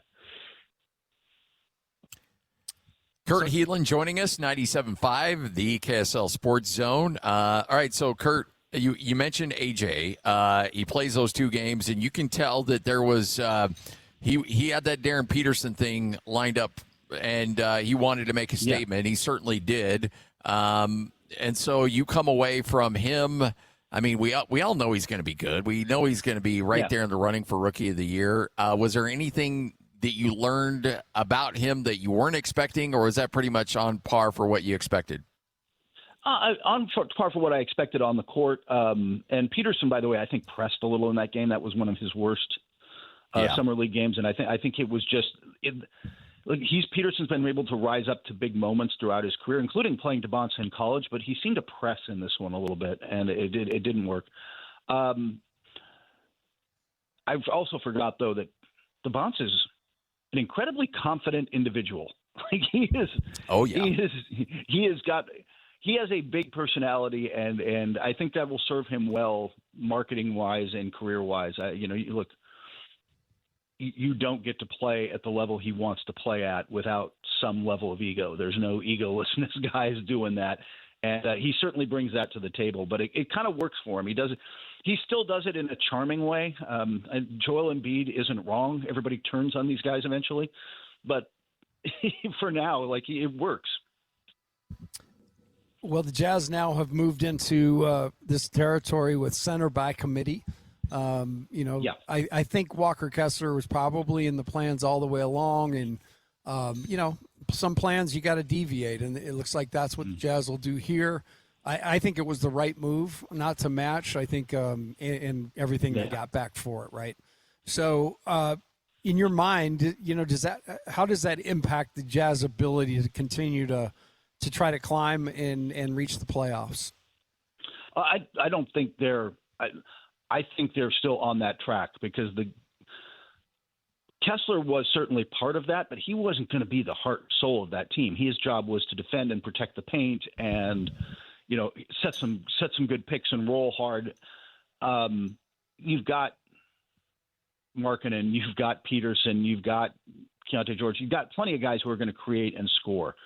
So that wasn't going to be the role, and I think Nurkic and, like you said, center by committee can fill that role for now while you look around and try to find the longer-term answer there. But centers, it was a good summer to be a center. Yeah. It was a good summer to be a center because there's a tall French guy in San Antonio, and everybody's trying to figure out, all right, I got to go get somebody. I need my Isaiah Hartenstein, right? I need to go get a guy who can do what he did for Oklahoma City, and ultimately, the Spurs won that series, but everybody watched it and said, I don't know, I need my Isaiah Hartenstein. Look, honestly, I had to put together yesterday for NBC Sports, you can find it there, a projection of the top 12 guys going to we're 2 years out from the 2028 Olympics. Yesterday would have been 2 years from the opening ceremonies. And I started constructing that USA team, and I'm like, I got to get a big-bodied center. I have to find an American big-bodied center to deal with Wemby, and it might ultimately be Kessler. Kessler, if he can prove to be if he can be the guy the Lakers are paying him to be, the guy the Jazz hoped he could be, then he might be that guy, especially in an international basketball world where there's no 3 seconds on defense in the paint. But everybody in the NBA is looking for those guys. It's good to be a center right now, man. So it wouldn't be Vegas League without maybe a little TMZ side story to all of this. Can you give us any more details on the dust up with Bam and Hero? Not particularly. I think they're both ready to move on from it, but it was look. As people know, probably who've been following this, Tyler said some things going out the door on a secondary social media account that apparently everybody just knows is his. This is not my native world, but he apparently said this, and Bam, a pretty direct guy, confronted him, and they had to be separated. I'm personally, look, this happened in front of the Resorts World, so it happened in front of a casino hotel near Tyler Hero's entire AAU team of teenage kids. You telling me there's not video? There's video somewhere. We just haven't seen it yet. But I guess it got broken up pretty quickly, and Hero kind of brushed it off and is trying to move on, and Bam will probably do the same. But there's a little bad blood there, and it's going to be interesting. I think Milwaukee and Miami got to play each other 4 times, so it'll be interesting. Might be a couple of hard fouls coming. We spend a ton of time out here talking about the West. Man, the East has shifted around and gotten fairly interesting rather quickly, hasn't it? It has. It's a lot deeper. The Knicks are still the team I probably trust the most, but Philadelphia is going to be right there. LeBron, if he ends up in Cleveland, which I still think is the most likely outcome, it's what I keep hearing, but we'll see. LeBron fills a need for them of a guy who can step up in the playoffs and kind of give them some glue on the nights that James Harden might have an off playoff game or two, guys. Not defensively. Check the analytics, man. But he's I think LeBron can lift them up. And the other part, Indiana gets Tyrese Halliburton back, and I like the Zubats trade for them as a rim protector and roll. Big. They're like he upgrades their center position. They get back to flowing. That's just the conference is a lot deeper. I'm not quite sure what to do with Boston. I've got them dropped a little bit in my mind. Detroit's still going to be really good, but they didn't go get a secondary playmaker, which is concerning. With all due respect to Isaiah Joe, that's not his role. No, he's a shooter, man. He's a pure shooter. So, but that's still a much deeper conference than it was, and I think it's going to be a little tougher to get games. But also, expect everybody's win-loss total, both conferences, to go down a little this year, simply because with the new lottery system, this isn't a draft everybody was going to tank for anywhere, but there's going to be nobody really tanking. Like Brooklyn's going to be pretty bad this year as they try to get Mikhail Brown Jr. and Denham and all those guys together. They went and got a floor raiser in Julius Randle. Like every team is doing that now because they don't want to be in that bottom three and get punished for being that bad, and so every team's a little bit better, and they're going to win a few more. Everybody's going to win a few more games, and everybody's going to lose a few more games, and it's going to get tighter in the middle. So before we let you go, the situation going on in Los Angeles with the Clippers and the NBA investigation, you had Adam Silver say that he wants this wrapped up before the start of the season, would have hoped that they'd have be a little further along than they are right now. The longer this goes on, is that a good or a bad sign for the Clipper ownership and Kawhi? Bad. That's what I thought. I think it's bad. It's getting worse. And, the reporting from Mike at The Athletic yesterday, and if you follow it, it's worth reading. They're now looking at a second situation like this, a second sponsor where apparently he got paid and didn't do anything or didn't do very much, and some other perks that may have come his way that weren't paid for. I'm curious how far down the rabbit hole they're going to go with that, because every team does that with a lot of guys. Like, yes, man, hey, your mom's going to Hawaii. You want to use the owner's house for a few? Like, that kind of stuff happens all the time. And nobody really wants that to stop, but there's a line there. But it sounds like it's bad. What I keep hearing now is they've got enough that the Clippers are going to get smacked pretty good, like lose draft picks, Ballmer suspended. They'll give him an 8-figure fine, but it's Ballmer. But you're going to see a massive fine. And Kawhi probably gets slapped on the wrist, honestly. Yeah. That's what we keep hearing is it's the punishment isn't really going to hit Kawhi that bad. But I did notice that Kawhi is, they started negotiations before all this went weird with the trade. They started talking to Toronto about his extension. He went and got an actual agent. It's no longer his lawyer and Uncle Dennis running the show. There's now an actual agent who's going to handle that for him. It's probably for the best. Yeah. Hey, Kurt, we can't thank you enough, man. We appreciate it. We'll actually give you a few weeks off here because we've gone to this well a lot. So we want you to appreciate what's left of your summer. So thanks so much as always. Looking forward to catching up with you again here soon. And I'm sure some news will break and we'll find a way to get you back on the air here. Yeah, I'm always around for you guys. And if not, look, come the fall or after Utah State makes the college football playoffs and has a good strong season, we can get back into basketball as football starts to wind down. I always enjoy it, and we'll talk then. You got it. Thanks, Kurt. Take care, guys. 97.5, the KSL Sports Zone. That's Kurt Helin, NBC Sports, ProBasketballTalk.com. 97.5, the KSL Sports Zone. Jazz, the Mammoth, and the Utes, Cougars, and Aggies. When it comes to sports in Utah, we've got you covered. This is Scotty G and the coach, Tim LaComb, presented by Mountain Land Supply on 97.5, the KSL Sports Zone. 97.5, the KSL Sports Zone. Scott Garrard, the coach, Tim LaComb. 12:36. We are live here at Bar W Beef, the Bar W Grill, the Bar W Steakhouse. Ooh, baby. We've got some good food here.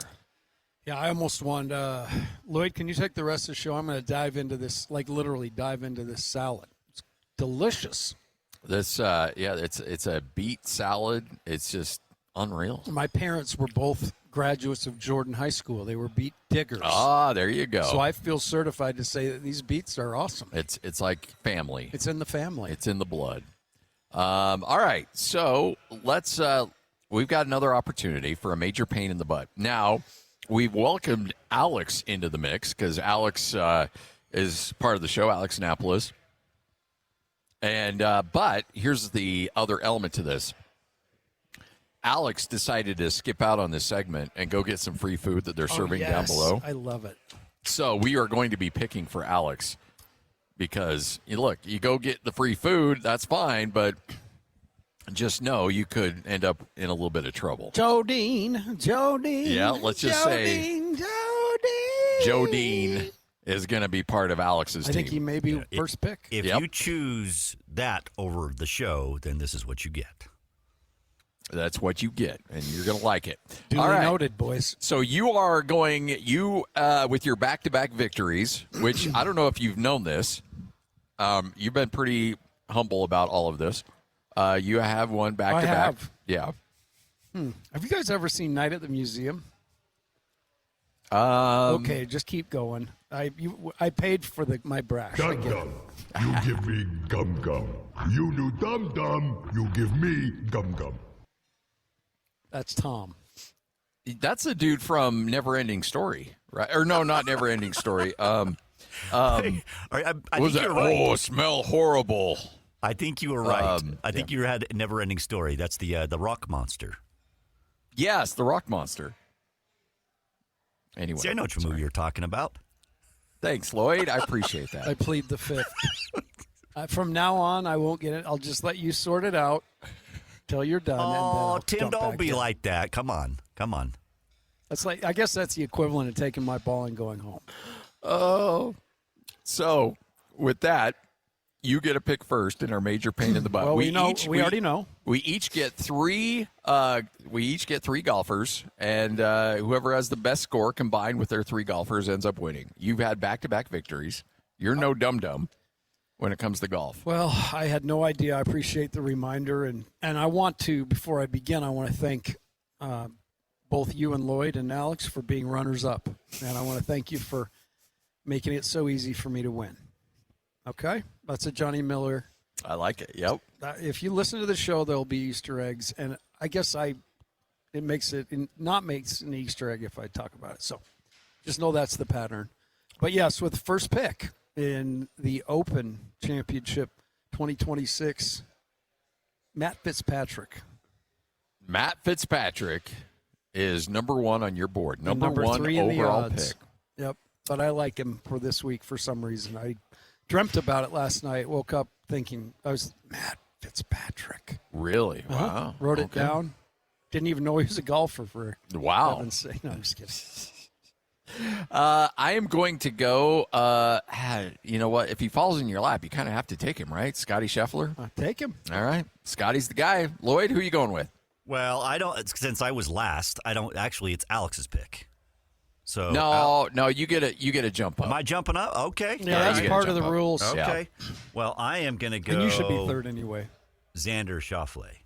Yes. Ooh, That's the Lloyd pick. Lloyd will always go Xander Schauffele if he's available. Well, he never lets me down. Okay, then you again. It's Alex. Right. Alex is going to go Joe Dean with his first pick. And let's see, who else should we give him? Oh, guess who's in the field? I haven't heard this name in a while. David Duval. Yes, that'll be his second pick. Yes. By the way, David Duval hasn't one of my broke favorite golfers. 87. One of my favorite golfers. Remember those old nasty wraparound shades he used to wear?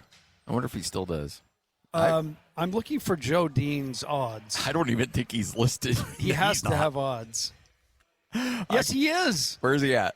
Right there. He has much better chance to win. Oh, no, he doesn't. He's plus 115,000. Wow. All right. Not great odds there, Bob. Not great, Bob. Lloyd. And then Duval's plus worse. 500 grand. Wow. David Duvall was so good. He was like the number 2 player overall at one point. And Tiger broke him. But then he went from there's no in He got between. vertigo, It was I think. number one. It was number 1 to all of a sudden he had my golf game. Yeah. Which isn't a good one. Didn't he? He shot a 59 in a round. I want to say it was like a U.S. Open. You were Yeah. yeah.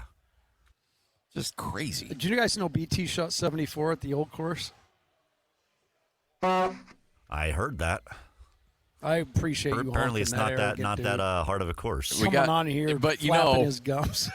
I do appreciate that. Even but he was very like self-aware. He's like, okay, I'm going to say something, and you guys are going to make fun of me. The old course is really not that hard. And it's like, oh, What do you mean? He's like, well, I shot a 74. It's like, senior pro-am British Open too. I mean, wind wasn't, up, and I am fairly long off the tee. Smart enough to understand the angles. Come on, BT. We make fun, but that's only because we're jealous. We're jealous because he gets to play the Masters, Augusta, frequently. Yes, he does. And he knows we love him. Yeah. And that's just part of being loved here. Absolutely. You hurt the ones you love. Lloyd, your second pick. I am going to go. I do not like going with people from overseas, but I'm going to do it. I am going to go with Justin Rose. People from overseas. That's who I was going to go with. That's a pretty stellar pick, Lloyd. Give me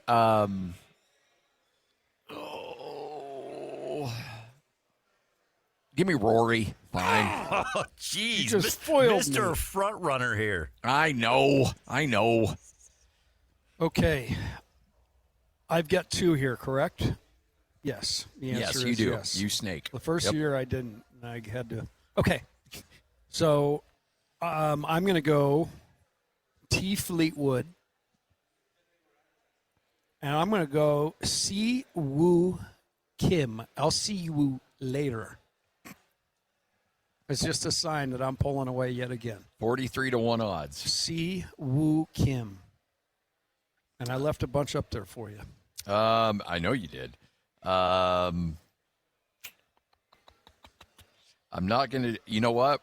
Guess what? If you're going to gamble on somebody right now, I'm telling everybody. Don't use that word, Sorsby. If you're going to Sorsby on somebody, it's going to be. You're going to go John Rahm. No, I would say Colin Morikawa because I'm not going to take him, which means he's going to do very well. Colin Morikawa and I have a bad relationship. When I take him, he never makes the cut. When I don't take him, he ends up winning. He is my greatest golf win. Oh yeah? Yeah. Called it the Open he won. Or the US it was a US Open or a PGA in his rookie season. I instead am going to go you just took Fleetwood, right? Yes, I did. Yeah, I like his hair. Give me Ludwig. Is it Oberg? That's a good pick. Oberg, yep. Oberg. I called him Auberg too. My bad. That's okay. All right. All right, I am going to take Shane Eats More Beefs Lowry. Yes.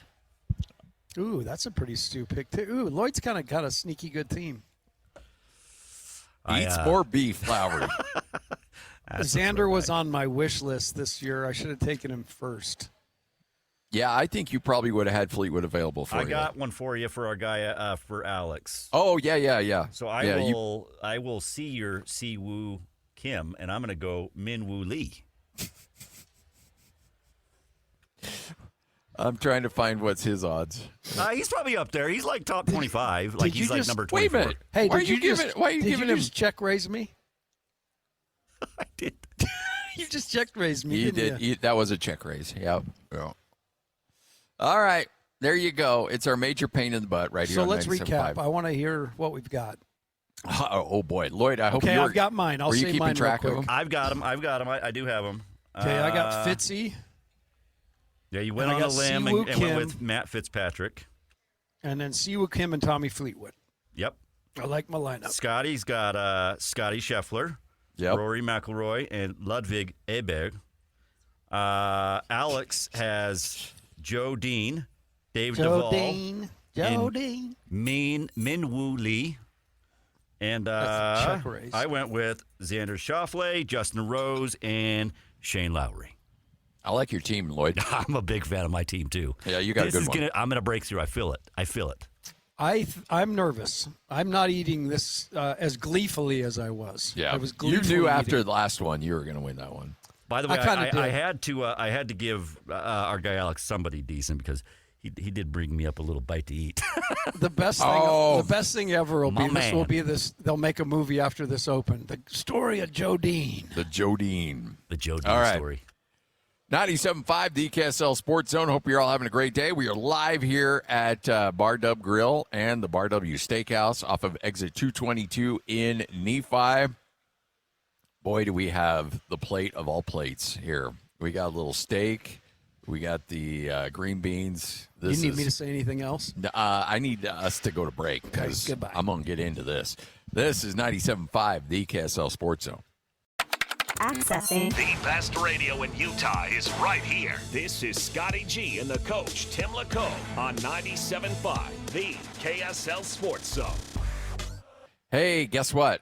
Alex Napolis has now earned himself a 4-minute soccer update because Coach and I are eating steak here at Bar W Steakhouse and the Bar Dub Grill. So, have at it, Alphonse. So, yeah, our guy Alex is going to go for a long time because Coach and I want to eat. No, it's our 1-minute World Cup update. Look, we got semifinals to look back on. We got a lot to break down, so let's not waste any time. Alex needs his 1 minute, so here we go. 1 minute World Cup update starting right now. Yesterday, Spain and France go head-to-head in Game 1 of the World Cup semifinals. It is the French national team who gets eliminated by Spain. It's a 2-0 win for Spain as Orsebana scores a penalty kick in the 22nd minute. And then in the 58th minute, Pedro Porro scores a second for Spain. They hold on. They take down France. France now moves on to the third-place game, while as the Spanish national team will be playing for their first World Cup final since 2010, looking for World Cup number 2. Later today, coming up here at 1 o'clock, England and Argentina going head-to-head for the other spot in the World Cup final. Argentina, after winning the World Cup last season, looking to go back-to-back, looking to make it back to a final for the second World Cup in a row.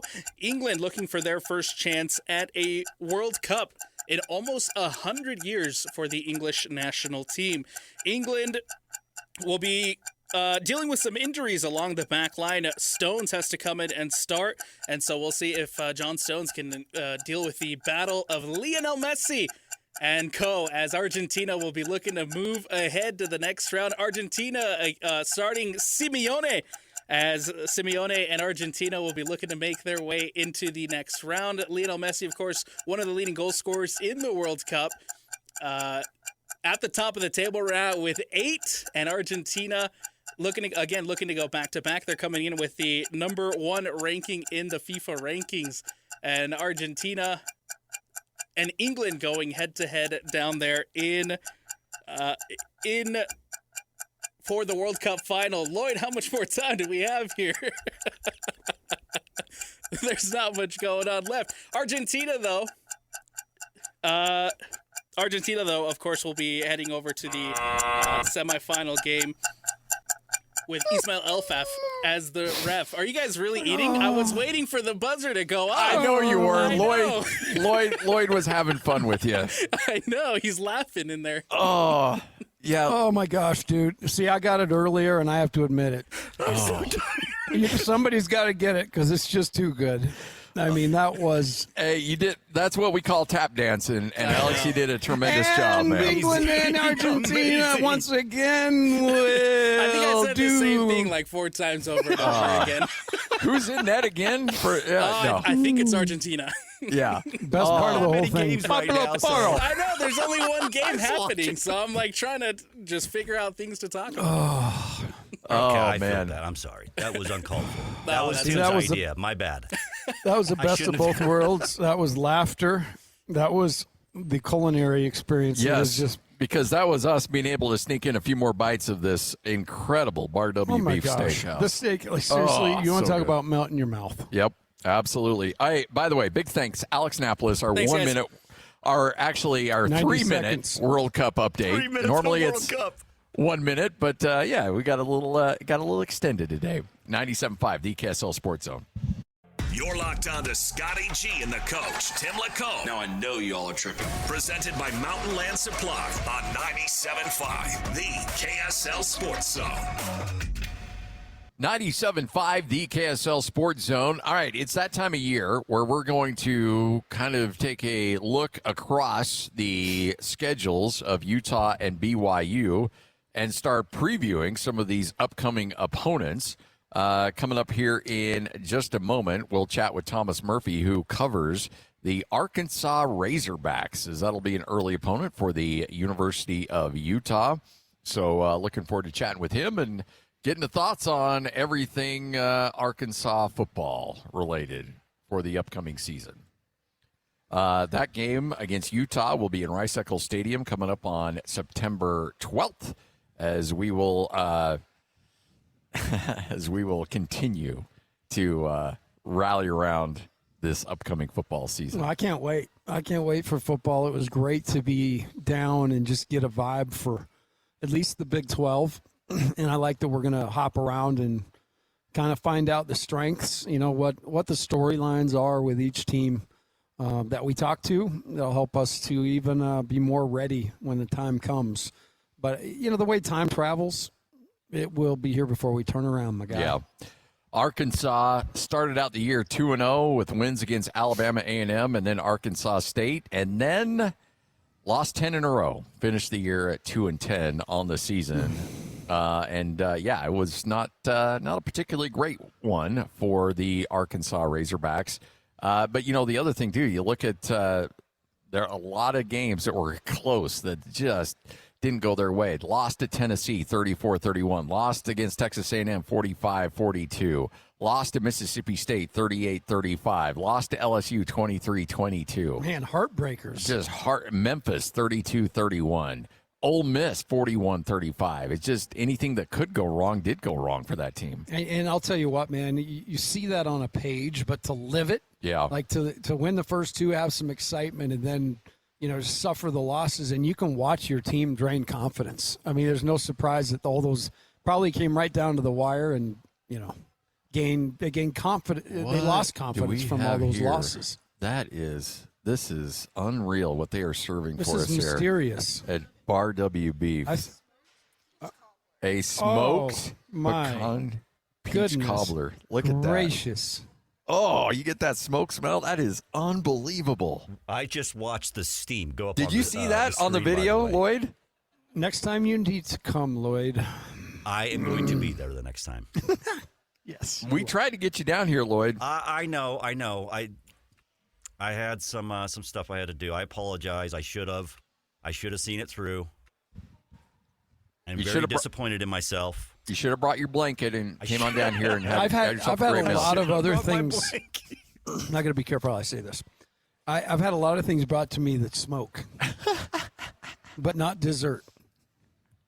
A smoked, and again they bring it out, and it's in this glass container or kind of a glass cover. They open it up, and the smoke comes out. It's I'm telling you, this is a culinary experience unlike anything else. All right, so I'm going to do the play-by-play. Coach is taking a big bite of the peach cobbler with the ice cream on the top. Thumbs up? Yeah, it's crazy the mixture of tastes in that. Yeah. Right? Caramel, vanilla, peach, and the smoke. Quite interesting. Very much getting that smoke flavor, too. Whew. Wow, that's good. Holy cow, that's good. All right. Maybe it's a good thing we're having some phone issues because trying to manage our way through this while also talking Arkansas football would be very difficult. So you lost to them. So those 10 in a row, whoa, how'd that finally make that work? I've run into so many nice people walking around that say, man, we love the show. It's two guys that were down here doing a training of some sort, and they're like, where are we going to eat Nephi? they got in the car, turned the car on, and we just happened to say, we're in Nephi. They headed over, and now they know. And now they know. So you got a Utah team, by the way, and we've talked about this with this Utah football schedule. Now, again, no disrespect to Arkansas. Obviously, they're certainly capable of winning games and putting up points. They just were unable to finish the deal in some games last year. But you got Utah opening up against Idaho. That'll be a win. Then Arkansas in Salt Lake City. Then Utah State in Salt Lake City. They go to Ames to take on Iowa State and then get Kansas at home and then go to Colorado. Those are the first 6 games of the year. And then you got, then you got Houston and a little bit later on BYU and then Arizona and TCU. So the schedule toughens up on that back 6. But Utah, frankly, should open up the season 6-0. And will be favored heavily in each one of those games. Yeah, and we talked about BYU, a chance to do that as well.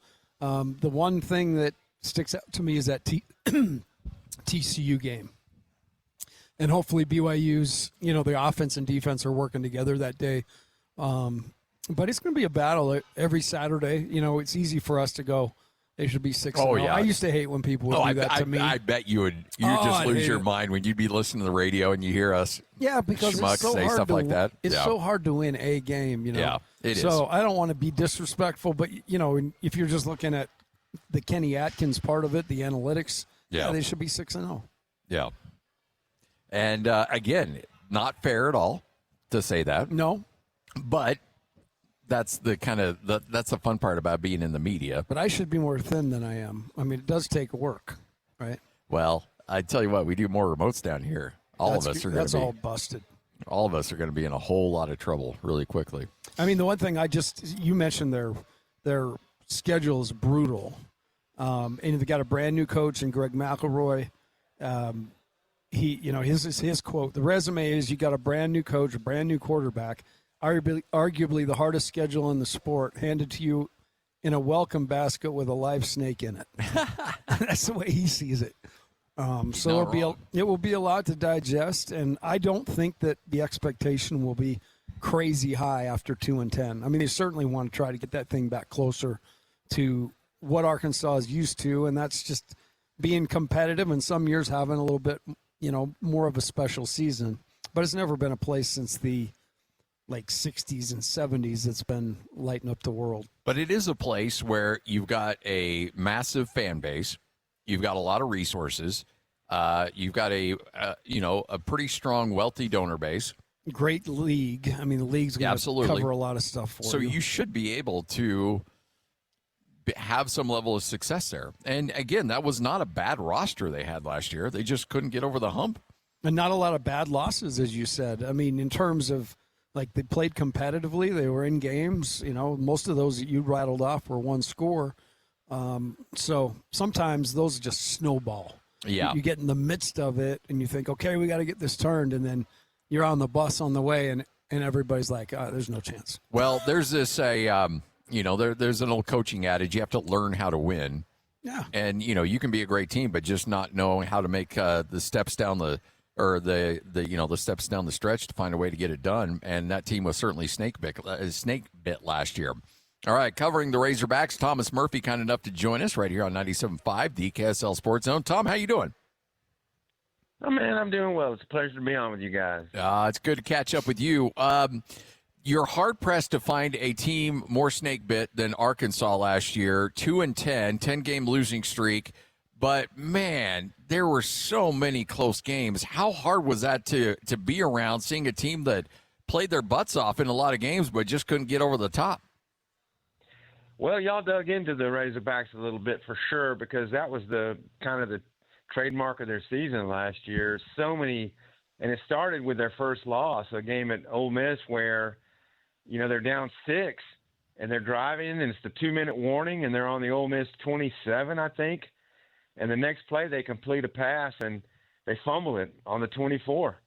And so if that drive had gone the way of a lot of their other series in the second half, they might score a touchdown with, 30, 40 seconds left and really put some pressure on Ole Miss to at least get in field goal range. That was Trinidad Chambliss' first start, and I don't doubt that if Arkansas scored with like a minute left that they would have gone down and won the game. But we saw a little bit of a flash of what Chambliss would turn into and lead them into the playoff all the way to the semifinals. So there was a lot of that. The following week against Memphis, they had a huge lead and blew that, and that probably played a lot into Ryan Silverfield getting the head coaching job. But they played game after game in conference play, Texas A&M, playoff team, 3-point game, so on and so forth, and just could not get a breakthrough. It was almost like the reverse karma for Bobby Petrino from being a big winner here, and then he has the bike wreck, and they're like, this is his way to gain redemption with the fans, and they can't get over the hump even after firing Sam Pittman, and they go 0 for 7 under him.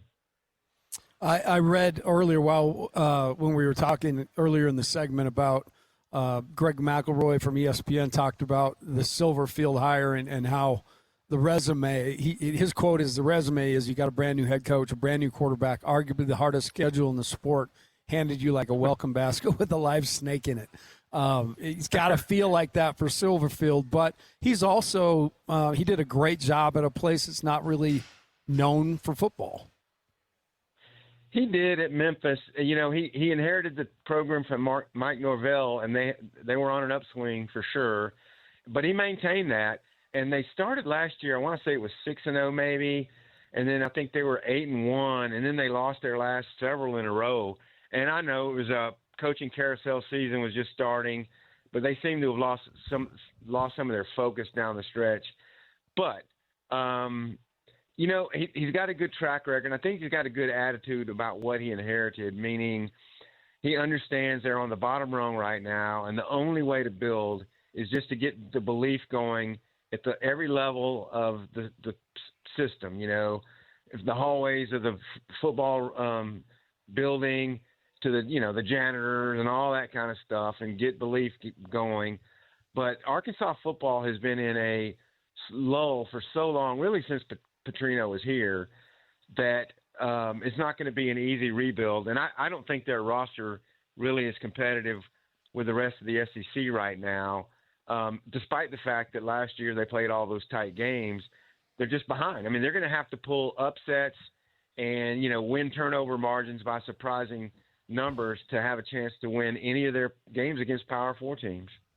So that's the other element to this world we're living in with the NIL is that you can rebuild a team pretty quickly and make them competitive, but you also need the dollars to do it and to build that roster. Where is Arkansas in terms of the NIL food chain of the SEC? Right. Well, Hunter Yurachek made the announcement. Everybody in college sports probably saw it. And when Sam Pittman was fired, the day of the Silverfield press conference, he said he was not provided the resources to compete in the top of the SEC. And they said, we're going to get in the top half. Well, I don't doubt that they shot for the number, which would be 8 in the SEC, which would have been that in those dollars. But it's all apples and oranges. We're not going to see straight comparisons of what your NIL budgets are. But I would still think it's probably ranked around 11 or 12, maybe 10 in the SEC, with just a few behind me. We don't know what Vanderbilt's is. They're not a public institution. They might have more in their war chest in Mississippi State, maybe Kentucky.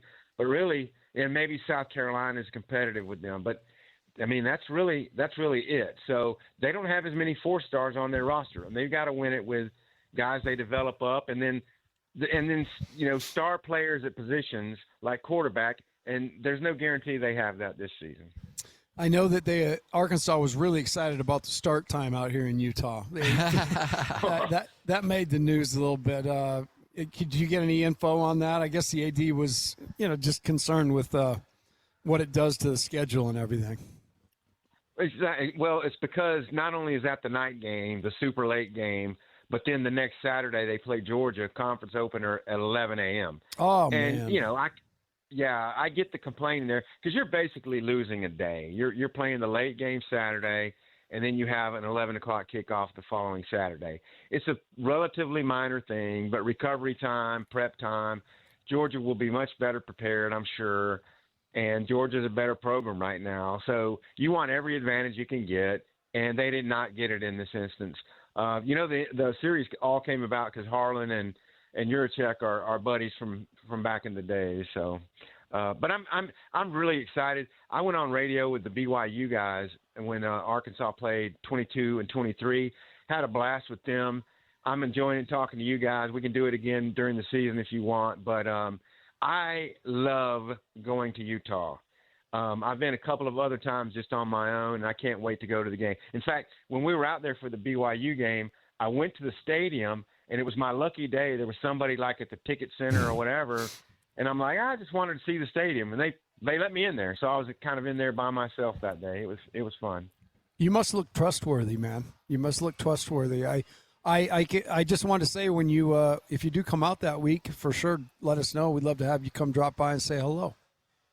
Yeah, and I think I brought him some good luck because I think a very highly regarded USC team was there the next day, and I'm pretty sure Utah won the game. If you look up the dates, the day Arkansas played BYU, I think Utah. I remember that. That's USC. Right. Yeah, that's right. So what's the there's some places where maybe the record doesn't necessarily hold true to fan expectations. Where's the community? Where are the natives at on Arkansas football, and where did they expect this team to be? I know there'll always be people that think you should be going 12-0 every year, but what are reasonable expectations that the community demands for that football team? Well, in terms of wins and losses, to see them get to 6 wins and make a bowl game this year, I mean, it just seems like it's outlandish to suggest that. The expectation probably would be, 4 wins or more. I mean, beat your non-conference games that you're playing, with the exception of Utah. So it's Tulsa and North Alabama. Win those 2. Utah game for them is such a pivotal game. And the thing is, yes, there's change at the top for Utah, but the fact that Dampier's back, and I think isn't Wayshawn Parker, the lead tailback, he's back. So just that alone gives Utah the edge, and being at home and being at altitude, whatever, big-time edge. But I do think showing a competitive spirit in that game, having a chance, and then coming back against Georgia and being also representative, because Georgia can run you out of the building sometimes. And just so they could get off to a horrible start because then conference play really hits right after that. Yeah, exactly. They have 9 conference games in a row. So I think 6 wins would be a phenomenal debut season.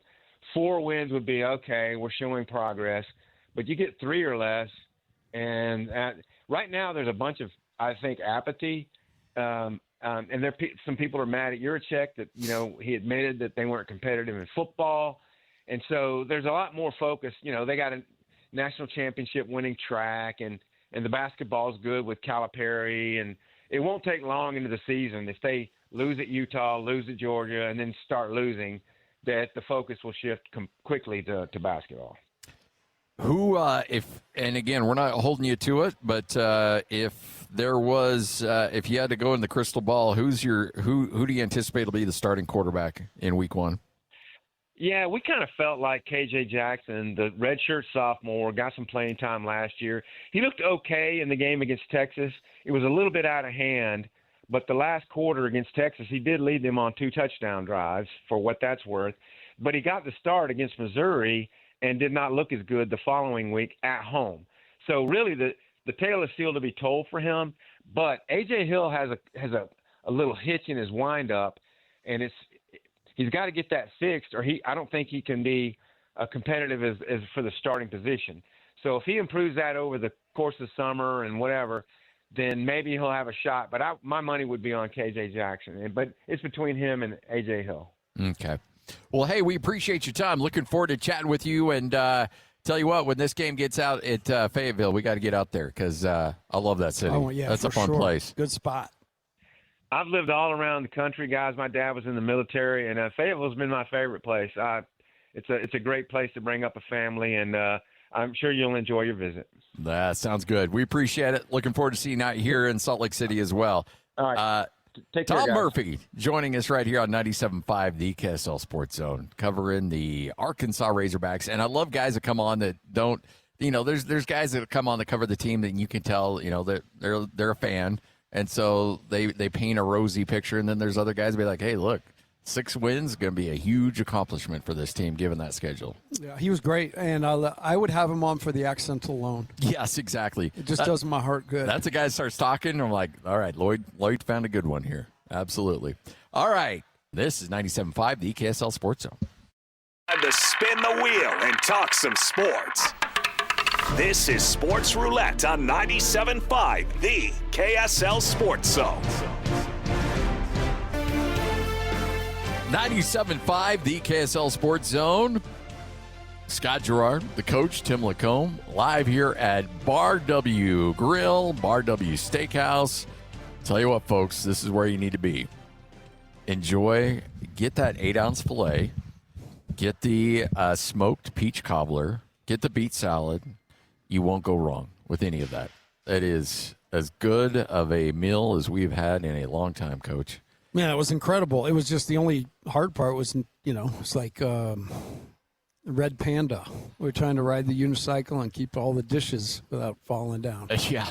Well, and the thing is, too, when you're watching Red Panda, you're also trying to, do a halftime show, too. And here we were trying to do a radio show while we got some of the best food right out there. They're just tempting us. Yeah. So, no, it was incredible. We can't recommend it highly enough. I mean, every single time I've been down here, I came with my wife the first time, and we just stopped in a grill. I've now eaten, basically the steakhouse stuff. We've gotten the pastry. Everything's been great. Yeah.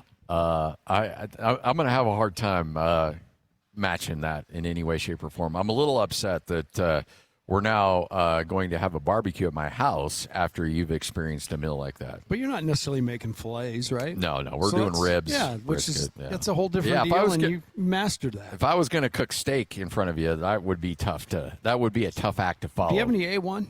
Oh. Like I said, I love my dad.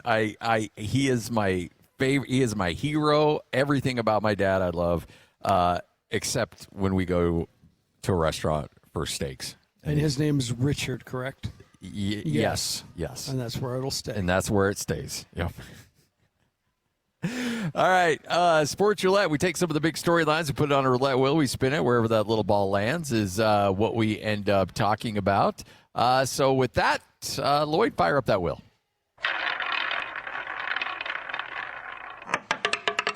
MLB All-Star Game, yes or no? It's going to be a no for me, dog. Hard pass. Yeah. Let's just do the home run derby, get guys together and yuck it up. You got to gather. And don't let Netflix do it either. Yeah, that is a definite no.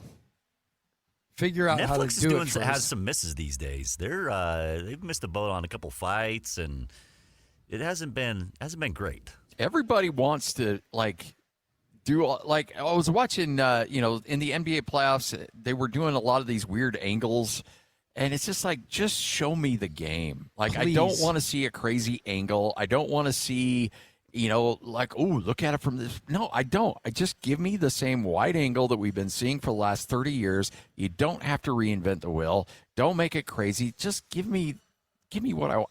The only thing I don't miss about the old school home run derby is Chris Berman doing that. That needed to go. Everything else can be just the same. Just don't mess with stuff. Leave it alone. I thought the back was good for a minute. Yeah. Well, I mean, when he did it, and he's still doing it, actually, I'm sure he's got a gig where he's recapping something. Yeah. Fine, maybe year 1, 2, maybe 3, but really, this all this time later, and we're still doing it. It's like, come on. And you don't have to do it on every home run. Yeah. And the nicknames. Oh yeah. Although Bert Blylevin, Be Home Blylevin, was still probably one of the best. That was a good one. Be Home Blylevin. I got to meet Bert. Oh yeah. At a function in Beverly Hills. Really? The coolest conversation was with all these old baseball guys. Goose Gossage. Oh, I could see that one. The Goose was holding court. Yeah, phenomenal. So I love the history of baseball, but it seems like we've kind of, with interleague and like tradition's pretty much thrown to the wolves, so it may be time to look at something else. And I think, by the way, somebody on Twitter brought up a really good point, or maybe it was the chat line on YouTube. Interleague play, while it was cool and I still like it, may have been the death of the All-Star game, because that was the thing. Like, hey, it's the best. You never from got to see the AL and the NL were so separated that once everything started to mingle, maybe it lost a little bit of its luster there. Maybe they go again like U.S. versus the world or something. Well, and honestly, the arms are so valuable in Major League Baseball. Yeah, those are just wasted pitches, man. Like, it's wasted pitches. They already pitch a ton as it is anyways, so there's probably a little bit to that. You want to protect those arms as much as possible. It's not quite like, I don't think people are really all as much at risk with the NBA or something like that. But with baseball, like, those are, it's pretty valuable to have to have some of those aces. So maybe get like a pitching machine. Name all-star pitchers, but they don't pitch. Or you do like Little League and do a coach's pitch. So you have like the manager out there just going, underhanded. Actually, maybe that's what you could do, is make it a home run derby and a game all in one. I don't know. It's not our job, but I think they do need to do something. All these games are definitely taking hits. Bowl games used to be awesome. Yes. And now bowl games are just like, just like anything else. There's a million of them. Yeah, it just has a hard time really sinking in. And maybe it's just because we're so inundated with, like, growing up, you'd have, whatever football games were on CBS or NBC, and then you'd have Monday Night Football. That's what made Monday Night Football such a big deal, is because it was the only game on, and you had such a limited exposure. Now you can watch any game you want at any time, and so maybe a lot of this just loses its luster a little bit because we're just so saturated with sports. I mean, those are like the 70s Monday Night Football, with Howard Cosell and Dandy Don Meredith and Frank Gifford. I go back to those days, and I remember the way that the game started at 7 here, I believe. And so I got to make it to halftime. And I would always want to see Cosell's halftime highlights. Yeah. Because his were, and down, he was unbelievable. So it was incredible. Yeah, you're right, though. It had it captivated because you either watch that or watch Taxi or Three's Company, Those are your three choices tonight, folks. You know what? Honestly, kids don't understand what it was like back in the day when you only had 3 or 4 channels to watch from. And on the night that it was the State of the Union, it just wrecked your night. Oh, what do you mean nothing's on? Like the president's on every channel. What is going on here? I want to watch Knight Rider, for crying out loud. I got to watch this jabroni out here. And you weren't alive or remembering very much before remotes. You've been in a remote world most of your life. The first TV I grew up with, we did not. You flipped. Yeah, and you were the youngest. So yep. So I was there. That was and that was always more painful than it should have been. Walking across the room and yeah. Think about how far we've come, Mike. I know, right? All about the All-Star game. We got to that. Yeah, kids don't understand what that's like. Meanwhile, I've got my kid who loses a remote, so he just fires up his phone and can run it from his phone. It's like remotes will be the bane of my existence. Yeah, I because you can't lose keep track. so many. Oh no, I don't lose them. I just I have them and they're in a safe location. Next thing I know, they're in the blanket somewhere or down in the couch cushion. Yeah, and then I'm looking for it, causing a commotion. And then you start yelling at everybody because you're blaming everybody except for yourself. Oh, yeah, my stepdad was the king of that. Oh, yeah. He'd come home, he couldn't find the remote. He'd make everybody stop what you're doing. Oh. I mean, it was a full-on family search for it. Next time you talk to Brody, ask him about that because I do that to him all the time. Like, nobody does anything till we find the remote. Yes, I am that guy. I am 1,000% I'll introduce you that old guy. Lance then. And I would get mad at, because Brody. How hard is it to leave it on the table? That's Just leave my it on the point. table. Because I always leave it on the table. Cushion. Yep. Well, not all of us have the mind you have, Lloyd. And then it makes it worse because then you start digging in the couch for the remote, and then you find all like the candy wrappers and stuff then you that start kids are yelling stuffing, at and them. then I get even more mad because I'm like, hey, you little jabronis, quit stuffing your food wrappers in the couch because you're too lazy to get up and throw it in the garbage. So that it just kind of escalates on top of each other. Parenthood is awesome. I swore I was not going to be my dad. I've totally turned into my dad. Just anger and just angry at everything. All right, let's wrap up this show next. 97.5. Don't be a Richard. The KSL Sports Zone. As the Mammoth and the Utes, Cougars, and Aggies. When it comes to sports in Utah, we've got you covered. This is Scotty G and the coach, Tim LaComb, presented by Mountain Land Supply on 97.5, the KSL Sports Zone. You know the Night at the Museum, the Dum Dum character. Dum character. I don't remember this. Lloyd, did you see Night at the Museum? No, that is not the movie. Night at the Museum. I've never heard of it. Where the museum comes to life, and he's running around, and Ben Stiller. Is that where Robert De Niro's his father-in-law? No, there is a figure in it. Does he milk a and he cat? Does he says, milk a cat? Dum Dum. He goes, No, that's a different one. I can milk. I can milk. Where they're throwing the rubber balls at each other. That's No. dodgeball. That's dodgeball. Welcome on back. You give me gum. You do dum. You give me gum. Does Hank like that one? Oh yeah, we watched that a couple weeks ago. He was a little nervous about it, and then we got watching it, and we laughed every time. You guys ought to see it sometime. It's quite good. I'm on it. I've not heard of that before, but I'm looking forward to Give it a watching try. It sounds appealing. I know. I'm on. Look, I'm a big Ben Stiller fan. I'll watch that for sure. Seems like you know a lot of the other ones. So, This is 97.5, the KSL Sports Zone. love you, B.